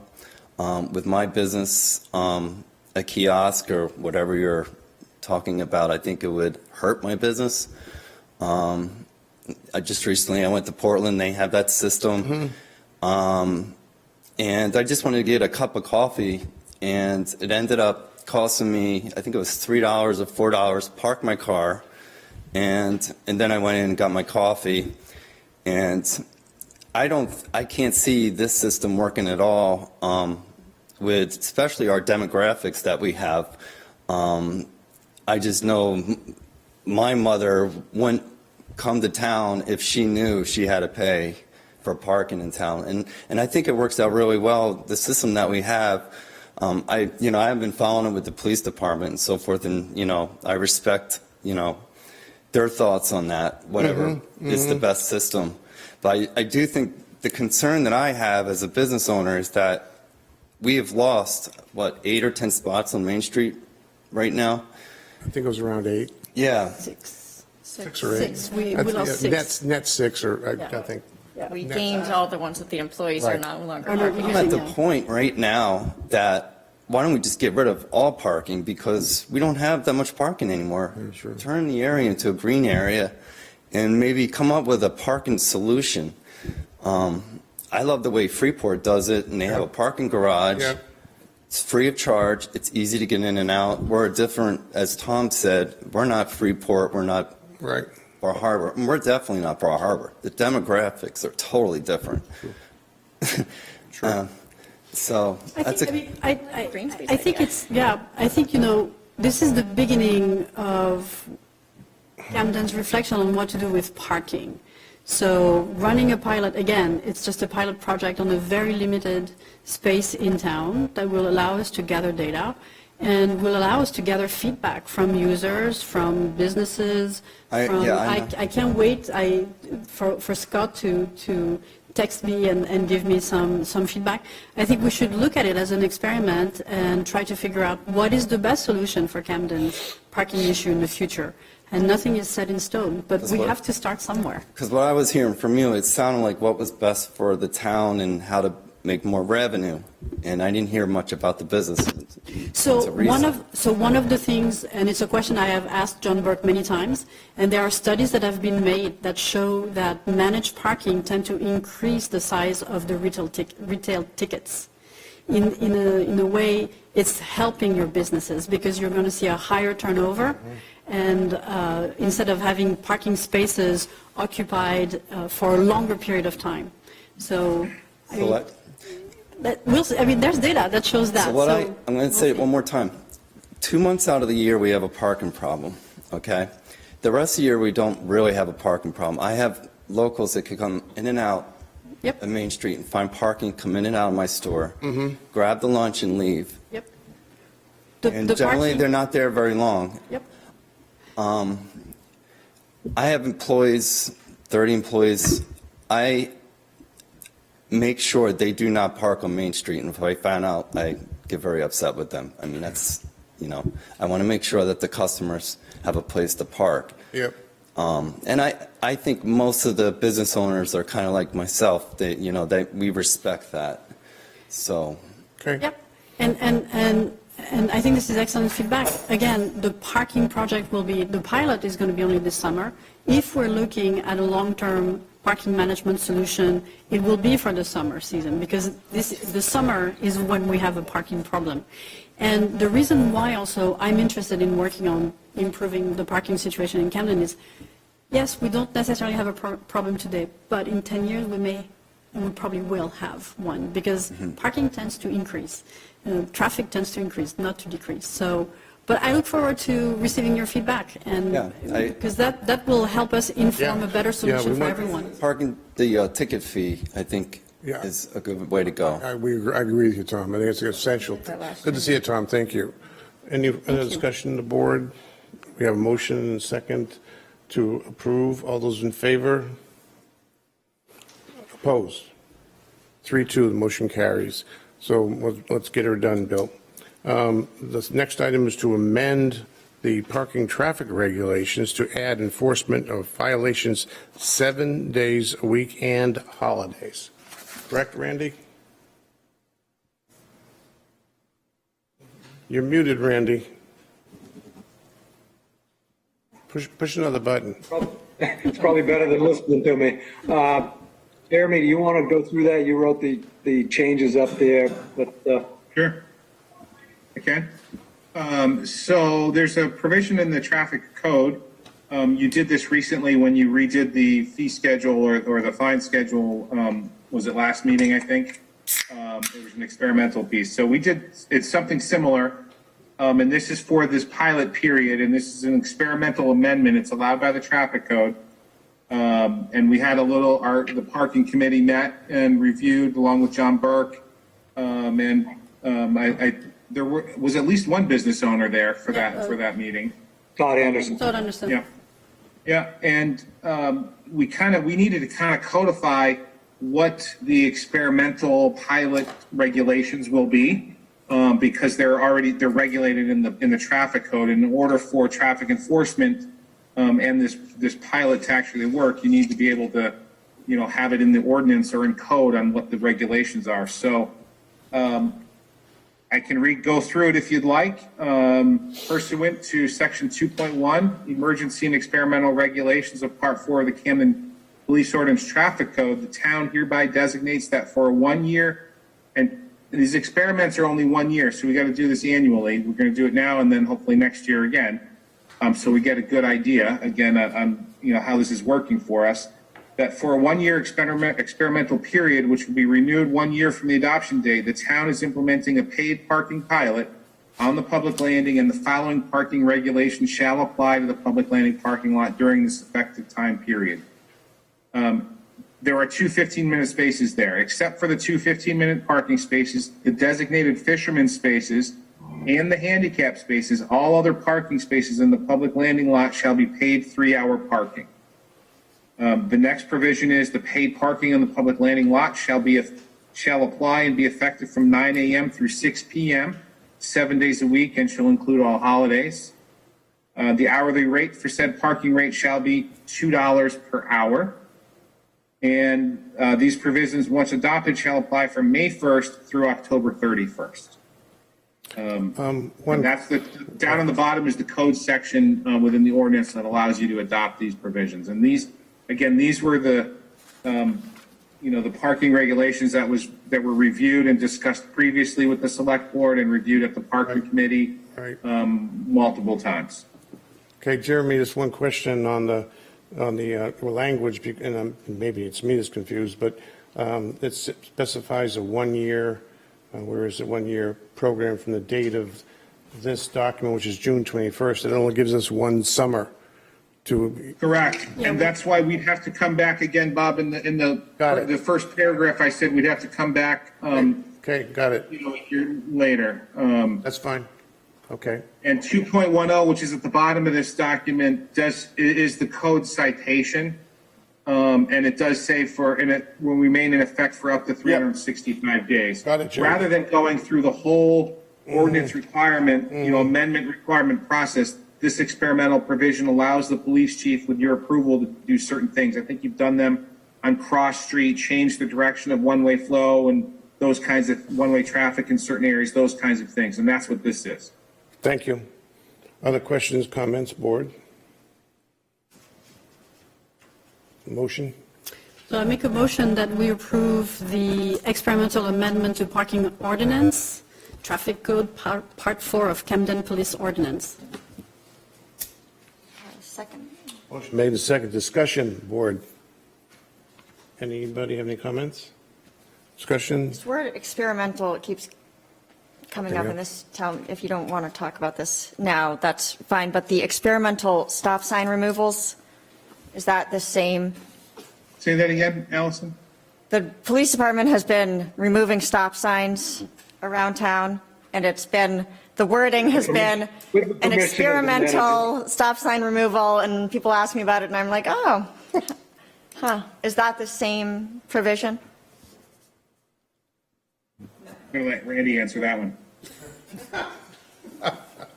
I had permission from the town manager to remove those so we could see the traffic flow changes. We've been doing speed studies in those areas as well.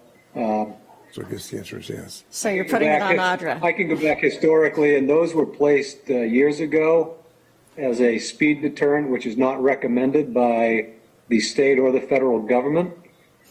So they needed to come out. Jeremy. Also, Allison, I don't think the location and placement of stop signs is very different than the location and placement of parking in public park, either on the street or, at the landing. It's not regulated the same. The select board doesn't authorize the town to locate a stop sign or remove it. That happens with the police chief and public works and town manager.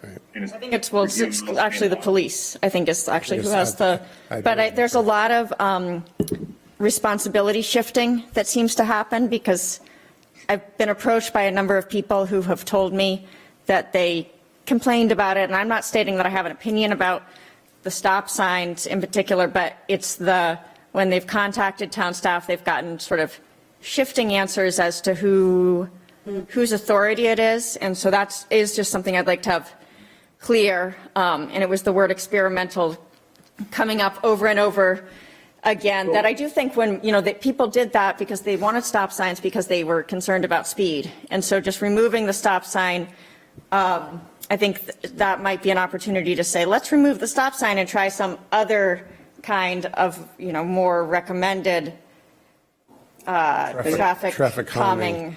And just, Dave and I have talked about that on certain streets of what we might do, similar to Norwood Avenue in some of those areas. I've run speed studies on Gould Street and found that the 85th percentile is within tolerable ranges. And I wouldn't ask for a speed study from the state to change that, because based on what I find, it would probably be an increase, and we don't want that. Correct. It's always a scare tactic that's used, but I don't really think that they're going to increase. It does happen. We're a little off topic here, but as long as we're on it, do we have baseline data? So you're doing a study right now where you have strips across the road. Did you do strips across the road before the stop signs were removed? What we use is dual directional, basically covert radar that captures speed of vehicles going both directions, and it also gives counts, days, times, things like that. And do you have that data from before the stop signs were removed as well? Nope. I've got some older data there, but we put it in there. We removed stop signs. I put those up to see what the speeds are, and like I said, I'm finding that there's not a speed issue. Wouldn't it be standard practice to get before and after data? I guess we could do that, but as I understand it, Randy, when you're doing a speed study, you're taking the data and comparing it to standards measures. You mentioned 80 percentile and that kind of percentiles of speeds recorded. That's what dictates a lot of times whether you have a stop sign or not. But to your point, that we don't have data before and after. Well, next time we do this, we ought to. I mean, that's common sense stuff. Well, the stop signs that were slated for removal have been removed, and we'll conduct those speed studies and see where we are, see if there's any increased speeds or where the speed is averaging in those areas. We've also increased radar details in those areas as well. So we have a motion on, sorry, Yes. coming back to this topic. I know, I derailed everybody. We have a motion and a second. In a second. Any further discussion, board? All those in favor? Opposed? 3-2. Thank you. The motion carries. On to the last item on our action items list. I'm sorry. What? Didn't have any effect on the vote. Can I just make one comment or suggestion about parking? If you say please. Please. All right. Ray Andreessen, Camden. I think it's going to be a hard sell for the citizens of Camden about charging for parking. Yeah. Throughout the town. You're right. Public landing and throughout the town. And I would just suggest that you have, if you don't already, have some numbers on, you mentioned $2 million up in Bar Harbor. Mention what is the expectation of what funds could be raised by parking, and not just the public landing, but wherever else you may contemplate. Absolutely right. And tell that to the people of the town. Totally agree. Because that's going to be very important if you're going to try to really sell this. Sure. I totally agree, Ray. I think the communication part of this change is going to be critical. I mean, along at Ray's point, if we're going to do that, we also need to, put an entire budget together for the cost of the systems, the cost of the enforcement. Absolutely. And in relation to what we have in place now. Absolutely. Absolutely. Totally agree, Tom. You're exactly. That would be part of the analysis. Young lady. You were trapped in there.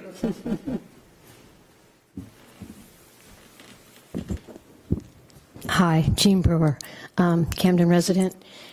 You've heard me before talk about parking, and you know I agree with Tom. He wasn't here then, and I agreed with Mark because he thought it was unfriendly.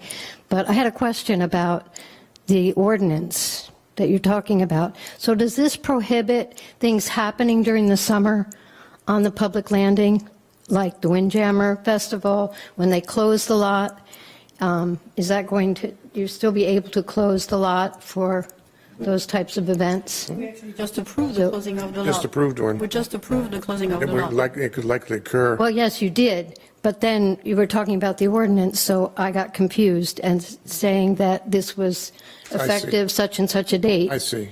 Okay, There are a lot so. of No, strange rules in there that we're not, it's a reasonable question. It is a Yeah, very I mean, reasonable I think question. it's very reasonable. I wouldn't have come up here if I didn't. So, So, okay. thank you. But I am definitely, I feel like it's a major change for Camden, and it changes the character, it changes just the feel. I personally thought that maybe you would just go to 3-hour parking, I see. because that was one of the recommendations, I see. rather than kiosk. Thank you. Sir.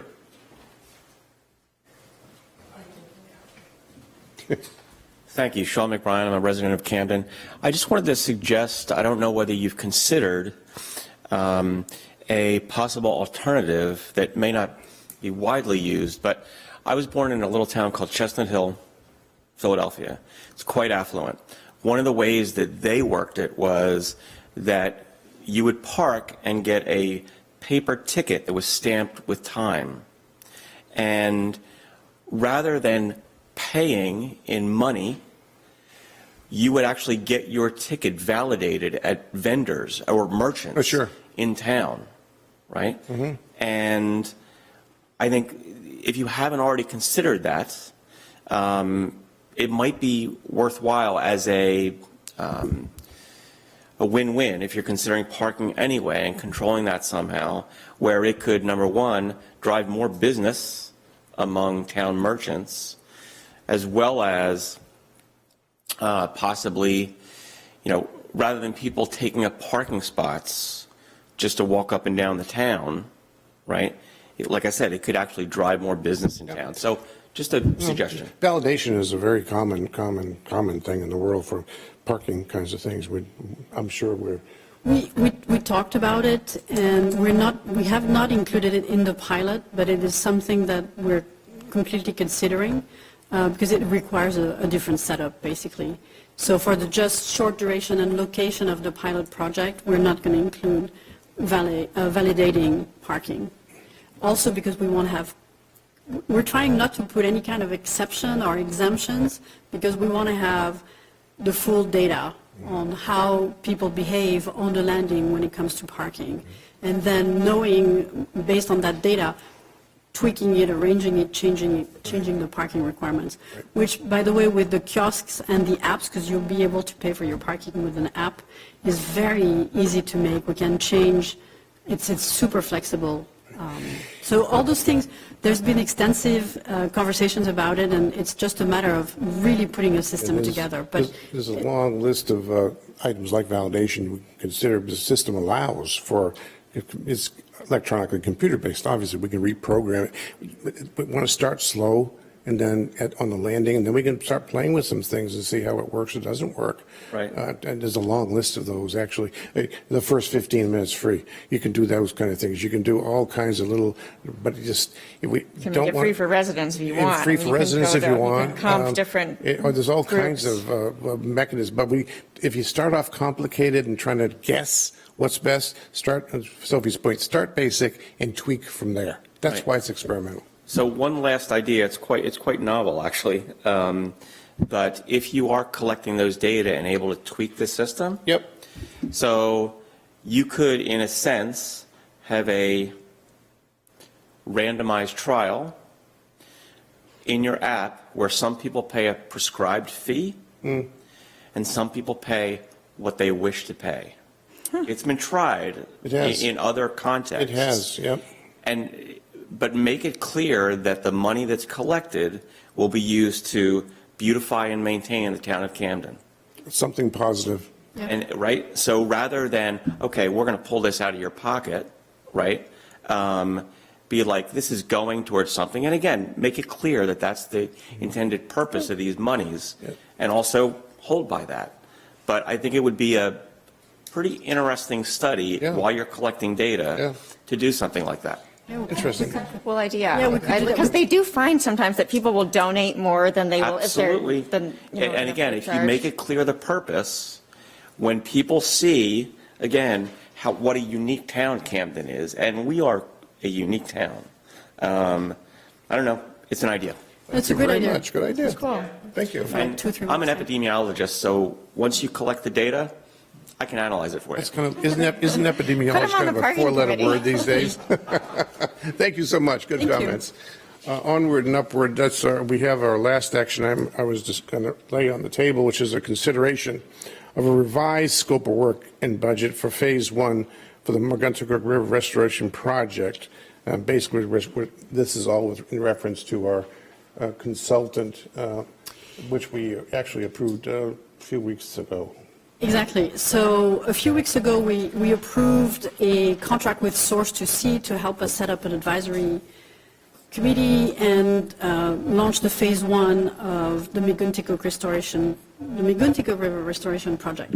For a host of reasons, our colleagues from Source to Sea are unable to actually do the work with us this summer.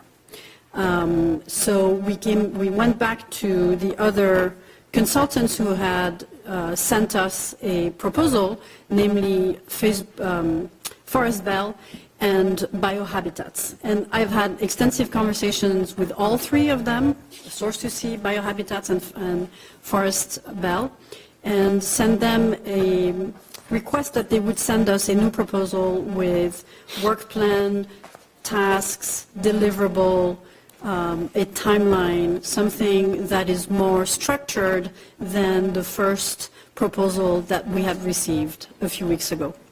And encouraged them to work together because, as those of you who had read the package at that time noticed, as we all did on the board, those three organizations have extremely complementary skills that would serve the town of Camden and the project of the Megunticook restoration very well. Forest Bell and Biohabitats did listen to my recommendation and have put together a proposal that is in your packet today. And the proposal is for the Phase 1 of the project to help us kind of kickstart the restoration, if you will, especially by setting up an advisory committee. They have proposed 5 tasks, the first one being project management and communication. And communication is going to be really important in this project to make sure that we communicate effectively, that we have experts on hand who can answer questions, and that we engage with the town appropriately and with everyone in Camden. So they will create a Megunticook River Restoration Task Force, and they will propose a methodology to staff this task force. So we're just at the beginning of the project. We've also asked them to do a Megunticook River gap analysis. They will be doing what we call a desk review to look at all the reports and studies that have been done in the past about the river and help us understand what it is that we don't know yet. There is what we know, there is what we don't know, and there is what we don't know. And we need their help understanding where is the we don't know. The fourth task will be to help us scope the RFP for Phase 2, which will be a request for proposal that will be launched once we get the grant in September, if we get the grant in September. Alison, I'm looking at you because you're running that. I mean, we don't know if we're going to. We don't know if we're going to get it. But there are lots of grants that are available. So we still need that scoping anyway. The fifth task is something that I've asked them all to think about, is starting to think about what is the vision of the river for the town. And I think it's one of my favorite tasks in the proposal, actually, because I think we all have different ideas and aspirations as to how we're going to be using and enjoying the river, But the town in itself doesn't have this vision, and I really do think that we need to come together and build this vision so we can then proceed and work towards restoring the Miguntikuk River, whatever that means. So this is the proposal they sent us. They've sent us a budget that is within the budget we had voted on and approved at that board meeting, which was $15,000 up to $20,000. Their total budget is $18,960. And they have slated some work for biohabitats as well in this whole process.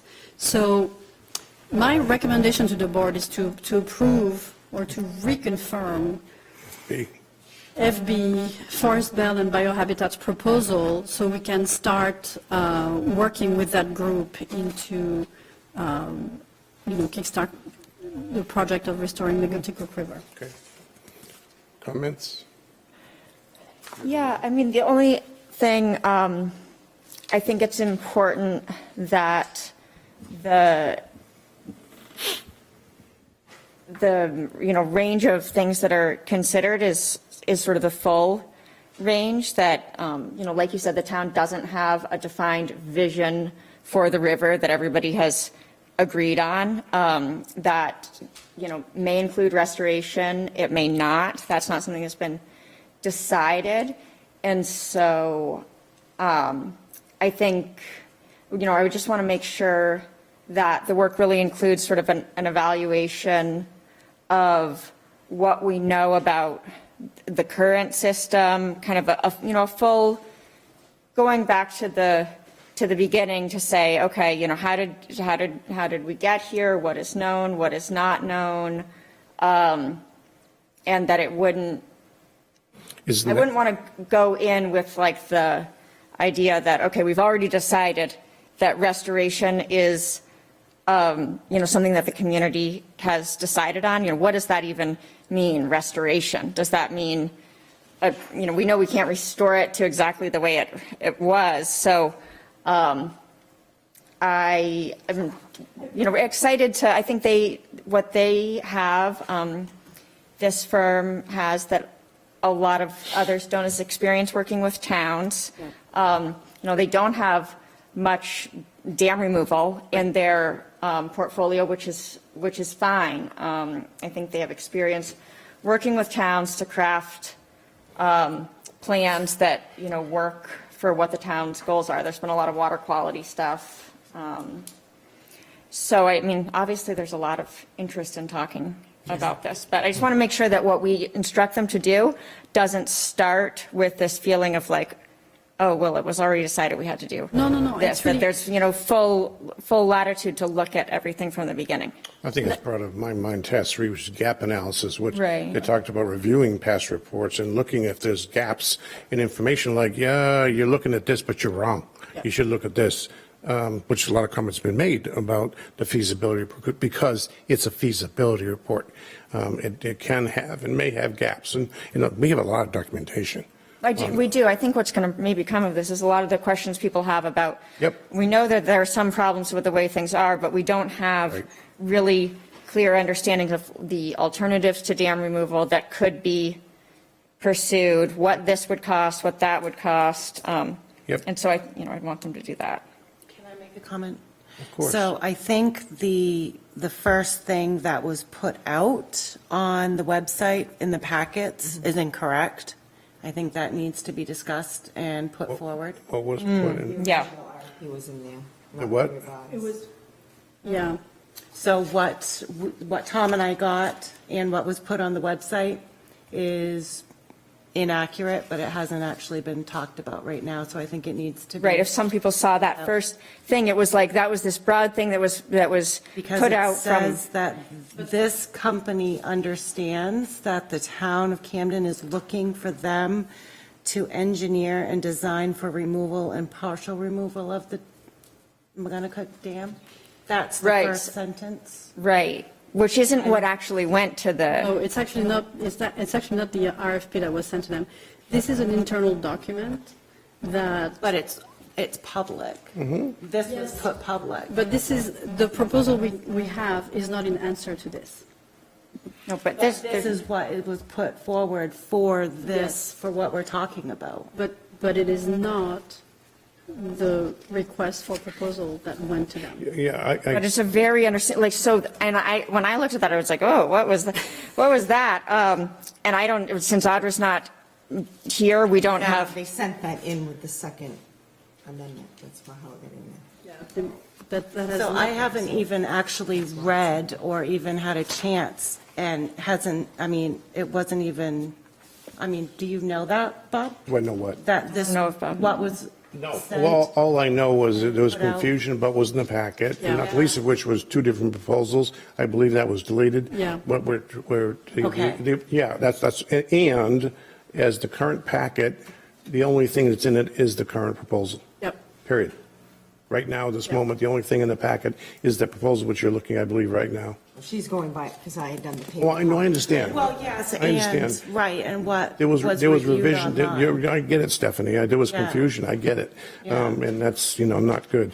But what's in the packet today only lives on the So can I website. have like an hour to read it?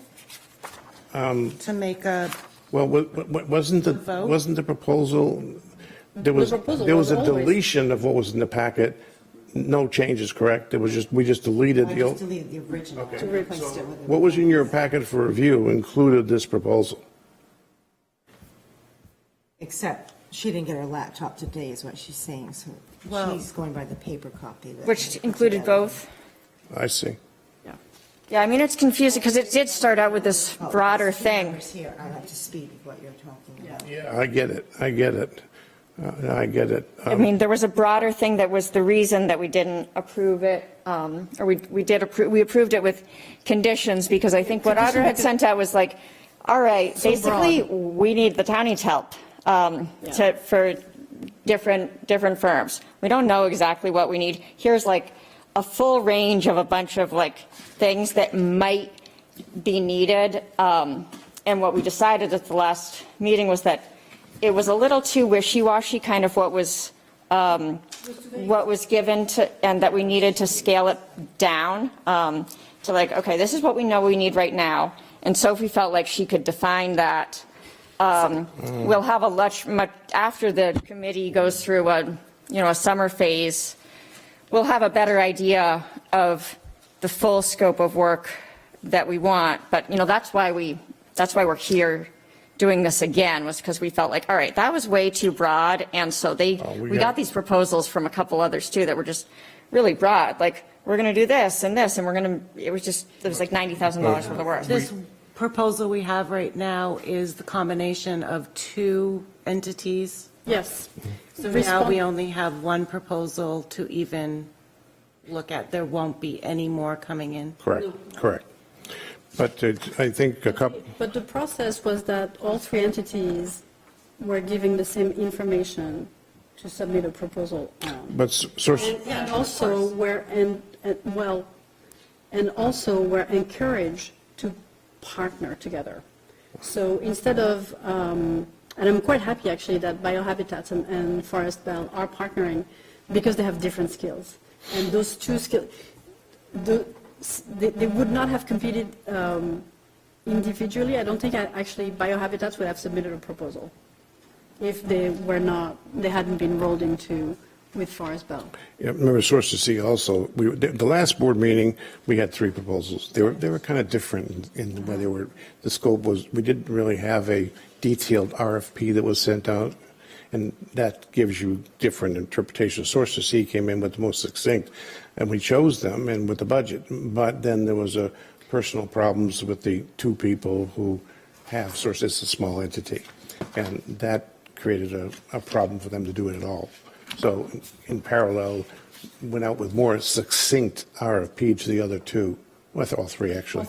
All three actually, which was this, 5 tasks. So they were voting on the same thing. So this, as you see, is what's here now. But to your confusion about the packet, that's a different topic. Those two. Well, not really, because my interpretation of what was being presented to me was read in a lens that these people were given a task that was different. Oh, yeah. than what Oh, they actually did. It was very much like the town's going to, It for says- full or partial dam removal, and It the language was says that very. that's how they understood this proposal to be presented as a design for removal or partial removal of the What Montgomery document is Dam. that? These are notes from Audra. That's what I thought. This is not an RFP. So it's That was really not there. difficult to read the rest of it Yeah. with that in mind as the first thing. Yeah, well, that's is not part of their proposal. I mean, the same thing happened to me as what happened to Stephanie. I read it and was like, Is this what they were presented with as a That's all I'm task or a saying. scope of work that they were? Yes, they were presenting with a scope of work, a budget, a number of tasks. But he's looking at you something. pull up what you sent them. And this scope of work Have it. included No, Oh, that's not it. engineering and design for the partial No. removal of the Montgomery Dam. No. They never saw that? I didn't communicate that to them. These are notes from Audra. You have it. I emailed it to you. So that was, Do you want to I had never seen that document. I believe that that was left over from some work that Midcoast Conservancy did. I think as so, like too. a full, very broad thing. And I think all of us, is there a date when on we that saw the document, proposals Stephanie? that came in, it was all like, whoa, this There's is no too date. big. And so Sophie was tasked with I think it's, tearing I that think down it's, to bottom line is where we that are now. document never went to the consultants. So but I understand your confusion, but it never went to the consultants. Sophie wrote an RFP to clarify, especially with the source of C information, that they couldn't do it for a lot of reasons. But that document was not included. It should not have been in the packet. Could we get a copy of what was sent to them, That would be please? helpful. Yeah. I I'm going don't, to pull it up, so do I send it to Sophie? I'm looking for it to send it to you. yeah. I thought you did send it to her. I did send it to you. 1 minute, please.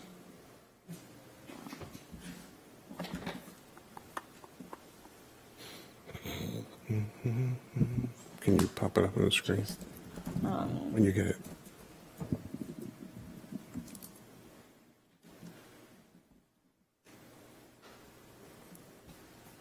You have to send it to Allison. Yeah. I'm just looking for the original one because they asked questions to which I answered, so.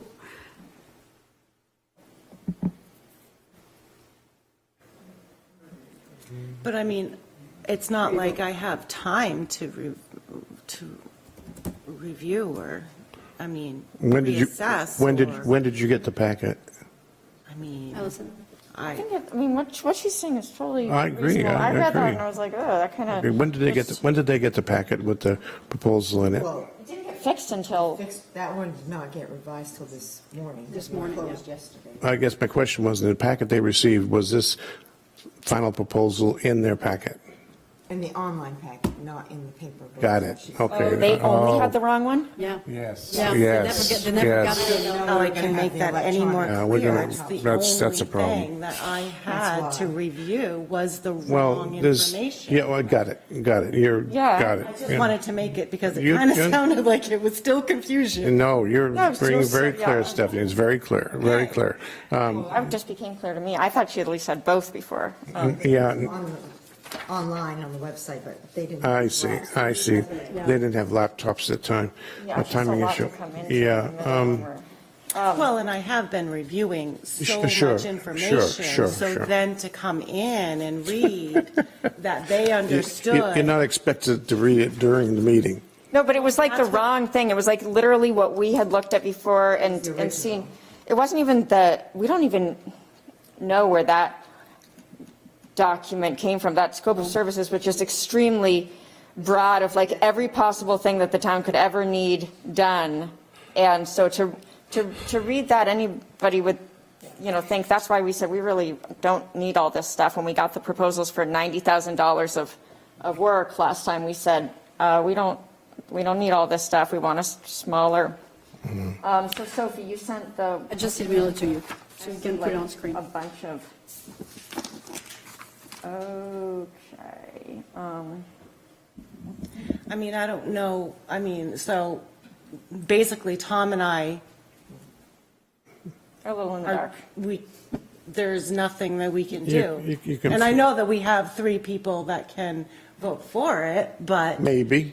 I'm just saying, Maybe. it's very concerning to me. Of that course, it should be. It should be. Well, we have a couple alternatives. I'll get to those in a minute, but I just wanted to clarify the RFP thing first, just so everybody understands, because that one page did not go to consultants, and we want to make the public understand that, first of all. That's a good. That's number one. Number two, we Absolutely. can talk about the options we have with regard to the packet.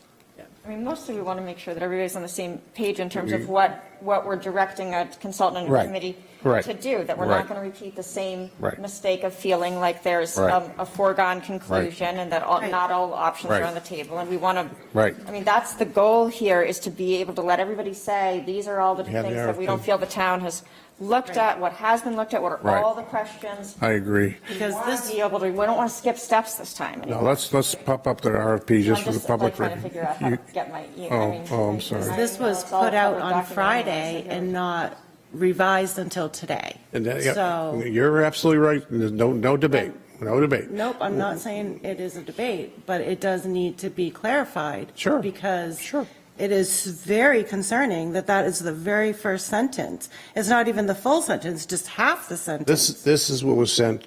That wasn't sent. This is what was sent to the consultants. The RFP I designed stated the purpose of the work, the tasks, objectives, and deliverables that are very similar to what you find in a package, to create a task force, a desk review of the recent studies, an RFP scoping, a vision for the river. And is there an issue or a particular process you recommend the town undertakes in phase 1? The duration of phase 1 is from June 15 until August 31st. The maximum budget is stated, it's the budget we voted on. And the proposal format, which is how to respond to this RFP, is also stated. Why don't you, simplistically, just to be, the public understands, read what you directed for the various tasks. So, and this is what was sent to the consultants. Right. Oh, microphone? Could you move a little Sure. closer? Sorry, Mary, sorry. So the purpose, the town of Camden is seeking the services of a consultant or a group of consulting firms to develop and implement the phase 1 of the Meguntikok River Restoration Project with the following objectives/deliverable. A, create a Meguntikok River Restoration Task Force, including drafting bylaws, role of the task force, its composition, meeting frequency, ways of working with consultants, with the town management and select board, form of recommendations, etc. Organize at least 2 meetings of the task force. The town of Camden may provide a few key stakeholder partners to be included represented, for instance, Save the Dam Falls Group, business representatives, Camden Yacht Club Sea Level Rise Committee, representative of the Wabanaki and other relevant First Nation, fish management organizations, etc. You didn't put Restore McGonagall in there, but. I didn't put Restore McGonagall in there, but similar. B, desk review of the recent studies conducted on the river, in particular identifying the gaps in the interfluve report to inform what further exploratory studies the town needs to conduct in the future. C, RFP scoping. The town of Camden is awaiting a grant award, potentially in the fall, that will provide funds for the longer-term engagement of a consultant, consulting firm, or consortium to implement the next phases of the Meguntikok River Restoration Project. These next phases may include study, engineering, design, community engagement, grant funding writing, and other aspects of project management in coordination with the town services and departments. Scoping for the RFP should include mapping the different phases of a restoration project, key decision points, key stakeholders, state and federal partner agencies, and others. D, vision for the river. The Meguntikok River has been used for commercial and industrial purposes that no longer exist today. But the town of Camden and adjacent towns with an interest in the river have not crafted a new vision for the river.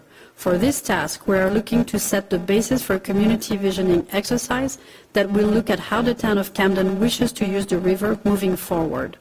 Those uses could be commercial, environmental, recreational, and need to take into account benefits for the public good and future generations.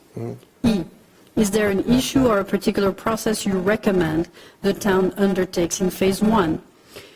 So all those tasks were designed to really kind of set up a process where we scope out the things we don't know, the things we need to understand, the things we need to explore, the stakeholders we need to gather to have as wide and as a participatory process as possible. And it's a lot of work we're asking those firms to do in a short period of time. But it's really, I designed this because I really wanted to have a strong process that would give us the information we need to move forward and to make appropriate decisions.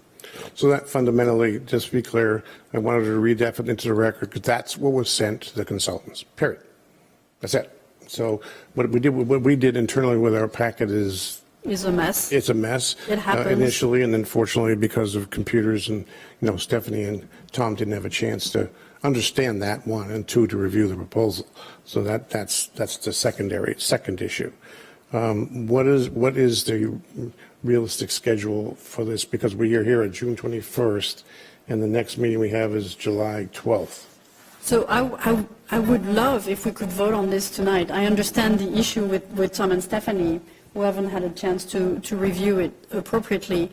If we wait until July 12, we're losing a month of work. Yeah, we've lost time.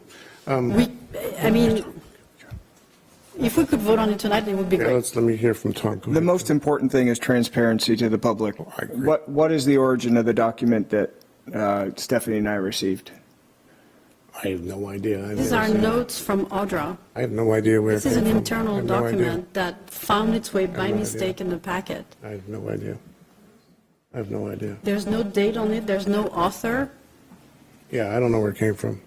To be honest with you, I Tom. think we need to answer that question. I mean, it's public now. It's fine, it's not, It's a good there's no such question, thing as really but- an internal document, it's. Yeah, it's everything's Right. public. Everything we have is But public. it's not what the consultants received, and it was not part of the RFP.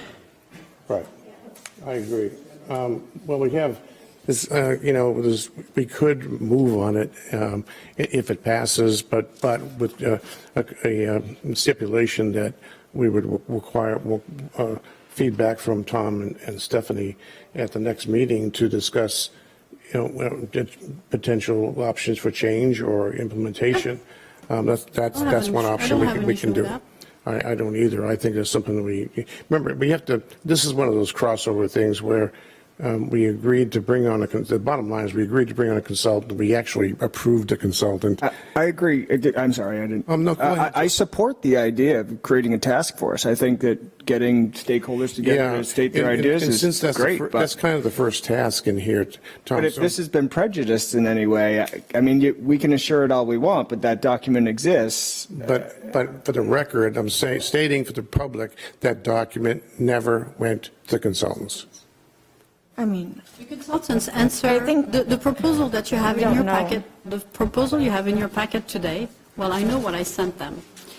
I sent them this RFP that is on the screen, and the proposal that is in your packet from Forest Belt and Biohabitats is in answer to this. But also, Tom and I don't have an opinion that will be heard that, I mean, Yeah, I think there can be because if you got to. if it's already voted on, we don't have an opinion before the vote that will be heard. We're just voting on, my understanding is that we're voting on a company to go with, and I think we've chosen, Just a tried to moment, choose a please. very sort of neutral That's company, right. but the tasks that they, this isn't the last opportunity to impact what it's they're not. gonna do and what's going to be discussed. We don't, There was I don't know that we have like viable alternatives for another company to do this. Well, I if think, you- both, my sense of urgency with this a little bit is that both groups on both sides of all of this have been asking for a committee and for citizens to be able to talk about this and to be able to get their list of questions out. And I'd really like to be able to do that, and I don't see another way. I think one of the things we can Doing do, it. Stephanie, to your point, and I agree with you, I think it's in task one, which is project management, some phone calls and setting things up. Well, we can tweak we collectively, the select board, can tweak the scope of work going forward. It's not going to happen in 1 week. but we need to start someplace. And if you agree with the idea of having a consultant, which yes, the prior select board approved a consultant. It just didn't work because of their issues personally. That's just the way it goes. So we do have time for even July 12th to sit and talk a little bit more about, I'm putting words in your mouth. I review this, and I'd like to see the following and tweak in task 3 or 4 or 2 or whatever. We can still do that. I think that's the only way we can possibly move ahead and not delay for, unfortunately, we've got this 3-week period between select board meetings that we created, frankly, and it's one of those issues. But if we go to July 12th for approval of even task 1, then we're going to be into, months before we get the task food together. And it's been, honestly, in my opinion, we've been talking about too long. And we need to get it moving. And again, the process that was followed is those 3 organizations received the same information at the same time. Right. And Right. Source 2C decided not to compete and not to submit a proposal for reasons that are both personal and professional. Mm-hmm. I had already asked and suggested to all of them that a partnership among themselves would be beneficial to the project because they have such different skills. The proposal we have today that has been submitted by FBE and Biohabitats is in response to this RFP, not to the document you had in your package. I And just it don't doesn't- have the option to put a opinion either way that could have a impact on anybody's points of view based on the fact that I haven't had a time. And I'm not saying I'm for it or against it. Sure. It's just my view was slanted based on what I read. And so now I'm being told that really I'm not going to have an opinion on the consultant that we want to hire to lead the task force that's going to be comprised of community members. What's the real harm in waiting? If we're trying to, and I may it's not 3 have weeks. anything of We can importance wait. to say. I'm just saying that it's Janice. just. I was just going to say, is there a reason why we can't move the meeting up a week, even though we voted on it? I think that July 12th was a mistake, in my opinion. Make it July 5th. Absolutely. If the board agrees with, Anybody here has a conflict? we can do that too. That's probably a smart move. Okay, so we're tabling the vote on this proposal until the next meeting. I'm just stopping to think about it. What's really important to me is that we do pause and feel good about what we're doing. And realistically, I've been feeling pressure from both groups to get this committee going, because it's like we said we were going to do a committee and we haven't done it, and it's taken forever to choose. But the town knows that we can't do a committee on our own. We need help. And so we've been saying we're not going to do the committee until we have people to help us. Right. Right. And so my sense of urgency has come a little bit from feeling pressure, honestly, from both groups and feeling like, Me too. So, but the whole purpose of doing that committee and having a consultant is to create cohesion and to help people feel like we're going to go back to where we want to be able to answer and start from the beginning with everybody's questions and really feel like we've looked at all options. I want people to be able to understand the options and vote, and then so 2 or 3 weeks of just sitting on it I feel like it doesn't make a big difference. I'd rather we have 2 new people here. I'd rather take some time, and you guys can. Okay, let's any other, Sophie? I think it would be Janice's idea to revert our meetings in July to July 5th and July 19th, if the board approves that. The board has to approve the change in schedule. Just move it up to discuss this again. Well, we have to move both dates up, and the next one would be July The 5th. first and third, which is your typical meeting night. Right, the first and third are typical per charter, to have our meetings. We had changed it, I don't know why, playing with this holiday thing on the 4th of July, but I think we should go back to 5 and 19 and table this until we have a chance to review. Does anybody have a problem with July 5th and July 19th? Tom, do you know? My girlfriend will. So, I'm sorry? We had plans on July 5th, but Oh, well, we don't I'll want to get give off her to a your bad email start and with her phone either. number, Bob. Sorry, Tom. I mean, Well, I think, we. Stick to the we- same. Let's say what? Pick a different date that week. That we could. How about July 6th and 19th? I mean, do it Wednesdays. Yeah, we can do that. It's a Wednesday. And this is just one thing I'm saying. I'm not saying I'm right. I It's just that we if it can't- would we keep Would you saying- prefer to wait to approve this? It doesn't matter to me. July 12th, July 6th, I would prefer not July 5th. Okay. And you prefer to not approve, not vote? I would rather take a little more time with this. I'd like a motion to change, Stephanie, is that all right with you? Yeah. Okay, a motion to change the July dates to July 6th and July 19th. So moved. Second? Second. Second. Motion made in second. Discussion. All those in favor? Done. So this I need a motion to table this until July 6th. So moved. Seconded? Stephanie. All those in favor? Yes, you can, but I just want to finish the action first, if you don't mind. I'm sorry, but, so that's what we'll do. Okay, now, go ahead. Can I make a quick? Yeah, 1 second, please. I just want to thank everybody for listening to me on that, because I did take the time to review and look You did. back, I know because you this did. is very important. It's not your fault. And I just want to say thank you for taking that into consideration. You're very welcome. You're very welcome. We do know that we have some newer types here, and we want to do it right.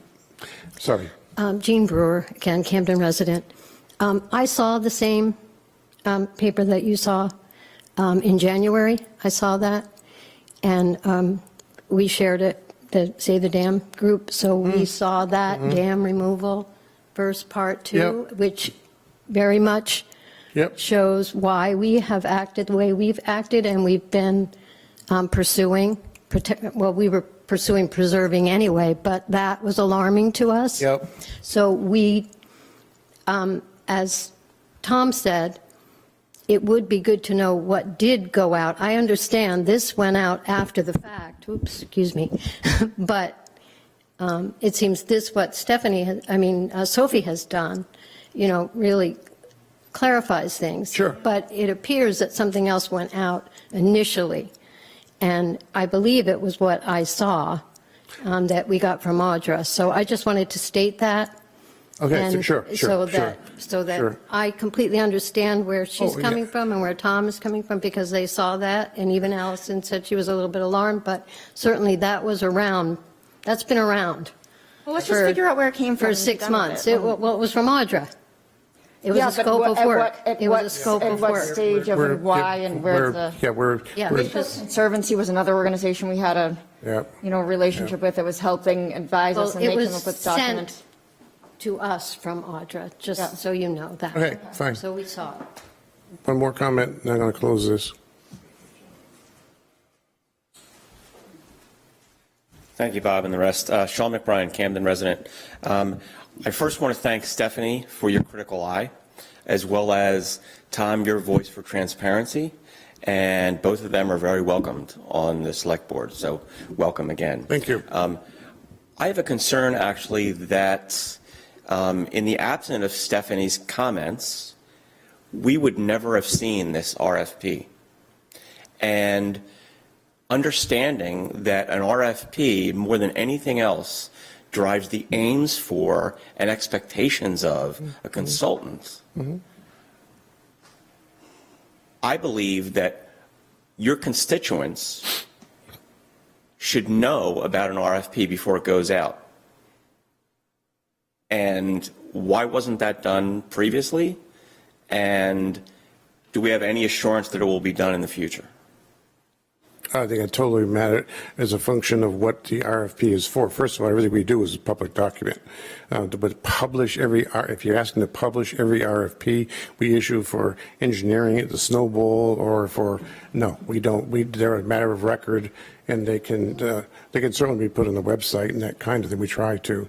But I can't, I'm not going to sit here and say that Audra and staff would send out every RFP or put every RFP on the website for public review. I don't believe they do that, no.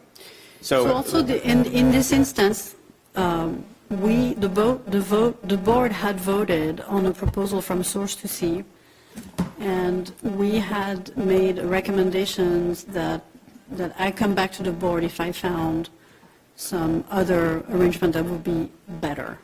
And so it is not technically an RFP because it is not an open RFP. These were terms of references that were sent to 3 consultants who had already, if you will, indicated their interest in working on this phase 1. But the proposal... We didn't know, the thing is, there wasn't... So an RFP is when you know exactly what you want. I think it's obvious to everybody that the town doesn't know exactly what we want, and we don't know exactly how to go about this. And so part of this, Audra reached out to 3 different firms that she had heard of if we had received any suggestions about, I asked her, I said, did anybody send you any suggestions for people or firms to reach out to? And she said no. If there was somebody that you guys, for instance, thought we really should look at, the idea was to get some actual expertise from consultants that know what they're doing and have managed this kind of process before, not to have the town say, this is exactly what we want you to do, because we're just not there. So I think part of it was trying to leave it open enough to say this is everything. And I agree with everybody that the process is not perfect. It is problematic. There have been mistakes. We're all just on this board, because, I was interested in recycling and solid waste, and then you get here and you're like, whoa, okay. And we're just trying to figure it out. So I agree that there have been problems, and we're trying to correct those. And I think it was strong. This scope, this whole idea of the consultant is to get independent look, but first and foremost, the advisory task force. And I guarantee you there's going to be recommendations of diversions from some of the elements of this RFP, and they'll be considered during the execution of that work. That's the way these things work with a consultant. We're going to find out some information from the task force and others that maybe we should be looking at this or that. It's a working process. I will say that on the town website, if you click on select board, it says town RFPs, bids, proposals. And there's 2 on there now, but this is not one of them. No, because it was not an open RFP. It was going back to 3 consultants who had expressed interest in working on this project. Right. We had received 1 proposal from Source to Sea that was very loose. We had actually received no proposals from the other 2 that give us a description of the work they can perform and their labor rates. And none of those 3 proposals were sufficient to actually hire a consultant and perform work that had not been specified. So if you let me finish, Tom. Sure. So that's why this was sent to them, so we could get a much tighter proposal leading to hiring consultants to do the work. It was really a request for expressions of interest before, and it was like we got this dump of this is everything that could be done. We don't want a consultant that doesn't, is incapable of discussing dam removal. We want them to be able to have that. And I think what we're saying here too is if there are ways that this can be improved, then I think everybody is open to that. That's why I'm encouraging pausing and not trying to. This is not a company that I knew about before. It was recommended by some different residents who I don't know what they think about dam removal. Some other people who are really pro Restore the River were concerned. They said, well, I don't see that this company has any experience with dam removal. And I said, well, I don't think that that's necessarily a negative. We want some, we could have just said, we'll have Interfluve do the committee, the same company that's done everything, but we're trying to say we want somebody different that can, review it and listen to what the community's been listening to this for 3 or 4 years. What are your concerns, and then have them review. I I don't like the contention and I don't think anybody really does. I'm glad we're going to take a little bit more time just to figure out what can be improved. Anyway, we're going to, Tom, you want to ask a comment? Go ahead. I mean, this is a good point. This RFP gets written.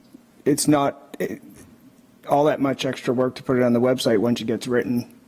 And we can have a public and a private, but the residents can still see what the RFPs are. Again, I think it depends on, we can do all kinds of things. My experience has been we have similar people come and say, we never saw the RFP and it's on the website. But we have no problem with communicating. Honestly, our biggest challenge is trying to be more effective in communication with the public. One of the reasons is because a lot of people don't look at the website. A lot of people don't, there's not a person out there right now on Zoom that's watching this meeting or involved.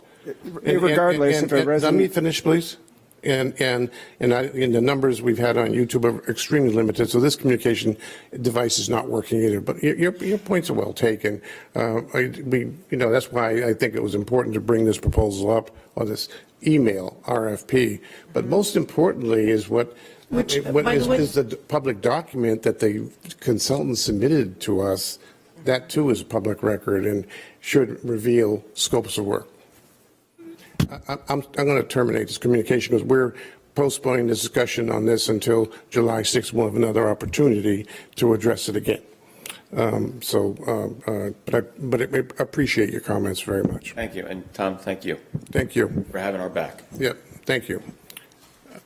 Okay, with that, we have remaining, and again, that's, reminding everybody, July 6th and July 19th, a Wednesday and a Tuesday in July, and we'll bring this to the agenda again that date. To select board report, Sophie, do you want to start? No, I have no report. Okay, Ms. Allison. Household hazardous waste day happened over the weekend. They made efforts to improve it a little bit. Reports last year were just like total chaos. It's actually really hard to get this company that comes in and does household hazardous waste day. They're really booked up.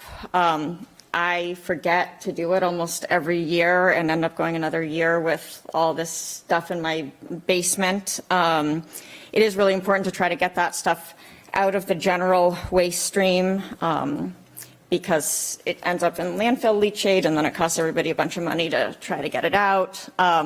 What was interesting to me this time, I volunteered for the day to just kind of help with traffic control because people got angry last year, I guess. I think everybody that I talked to said, oh, this is much better than last year, so we made some improvements. But what was interesting is it was, that window of time, it was like 3 hours or 2 hours was originally scheduled, and there was not any room for any more people to come. So, I mean, people were there. It started at 1, and people were there at 12:15 lining up like a concert. I mean, because they knew that it was going to be this long wait. And so then there were all these other people asking like, oh, well, what does this cost? And can I come back? And it was clear they were kind of thinking, I've got all this toxic stuff in my basement. They were trying to decide whether to come back or not. The cost, even though it's subsidized, it was still it was still pretty sizable. It's $15 a unit. I paid $75 to get rid of like a half or maybe 3/4 of a trash can, like a big trash can of paint and various things. The paint is free, but it was definitely like, wow. A lot of people were like, you need to do this more often, and so I think that'll be something that the Midco Solid Waste Board should talk about, that we do pay a little bit of money for it. The 4 towns pay like $9,000 and we recoup some of that cost by fees from people, but I think the fees are probably prohibitive for some people and we should talk about investing in that a little bit more. So that was interesting. Okay. I always enjoy being over there and talking to people. Stephanie, would like to add anything? I don't have anything to add. That's- Except I do have just one thing. Yeah. So I know that members of the board in the past have, Members of which board? the select board here, Yes. have partnered with other clubs in the area for like cleanup on the side of the roads, days like that. So I wonder if those clubs may be reached out to help push that waste day and participate, because I know you were looking for volunteers. I know there's other clubs that. And like what I found with that was that it was like they didn't need anybody really more than like helping with it in terms of volunteers. What was the bottleneck was like the professionals that came in with the Environmental Projects Incorporated that does all this collection stuff. There was no way that they, even if we had managed the traffic better, they couldn't have processed any more people unless they're there for more hours, which in the past it's been like, well, we don't want to have to pay more money. Have to happen right at the dump site? Yeah, otherwise it's like the one time, otherwise you have to drive to like Androscoggin County, or it's kind of crazy that there's just one time during the year when you can get, it's like, okay, you can get rid of your pesticides and fireworks today. It has to happen right there. It couldn't happen in, I don't know, any other sort of. I mean, we could talk to, that's what I think we need to do, is talk to them maybe more about like what. Open to ideas, but I would- think a lot of towns try remote sites to dump stuff up, and then now you're getting into trucking issues with. Yes. That's part of the complication, but it's been. Some counties have started their own like environmental depot so that people can drop off like Right. a few times a month. And I called them once, and it was going to be, it's a really expensive thing, because when you're dealing with hazardous waste, you're just in this whole other category of all of the things that need to happen. It was kind of discouraging. But I could see these people that were asking me about it. It was like you could see they were like, oh, I've got all this stuff in my basement, and they were interested in getting rid of it.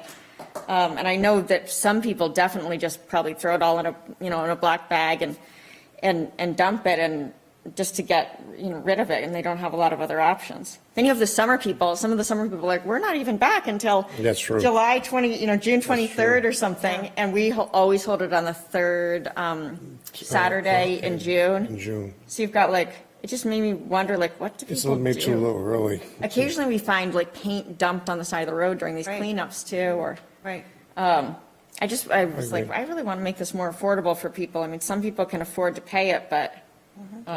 Yeah. Anything else? I'm sure I could think of lots of things, but sure I'm you going to do. spare Oh, everybody. you have Tom. Tom, you have anything you want to add? I do, thank you.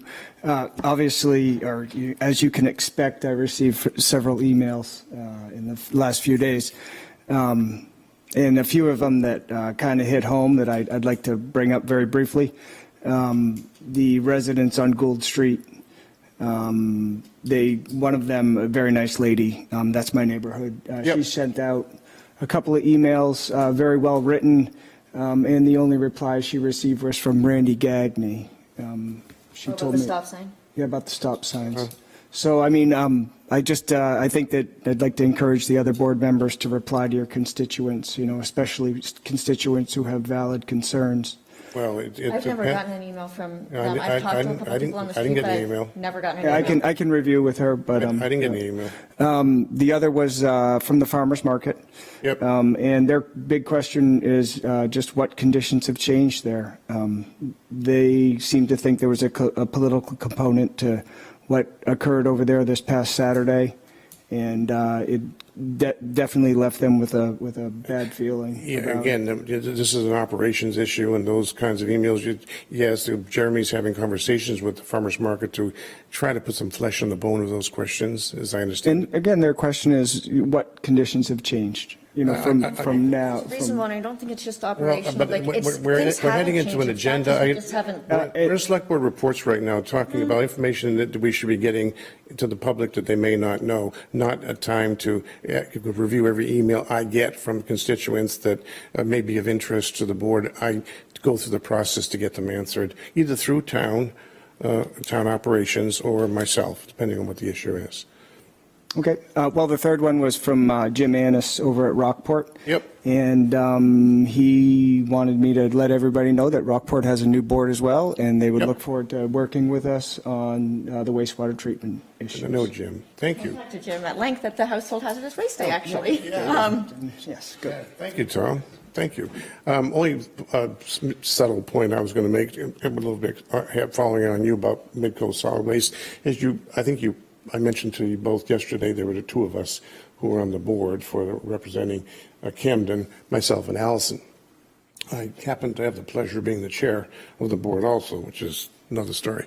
But I want most important. Not a sought-after position, actually. You know what they say about pioneers? They're the ones that are laying face down in the mud with an arrow in their back.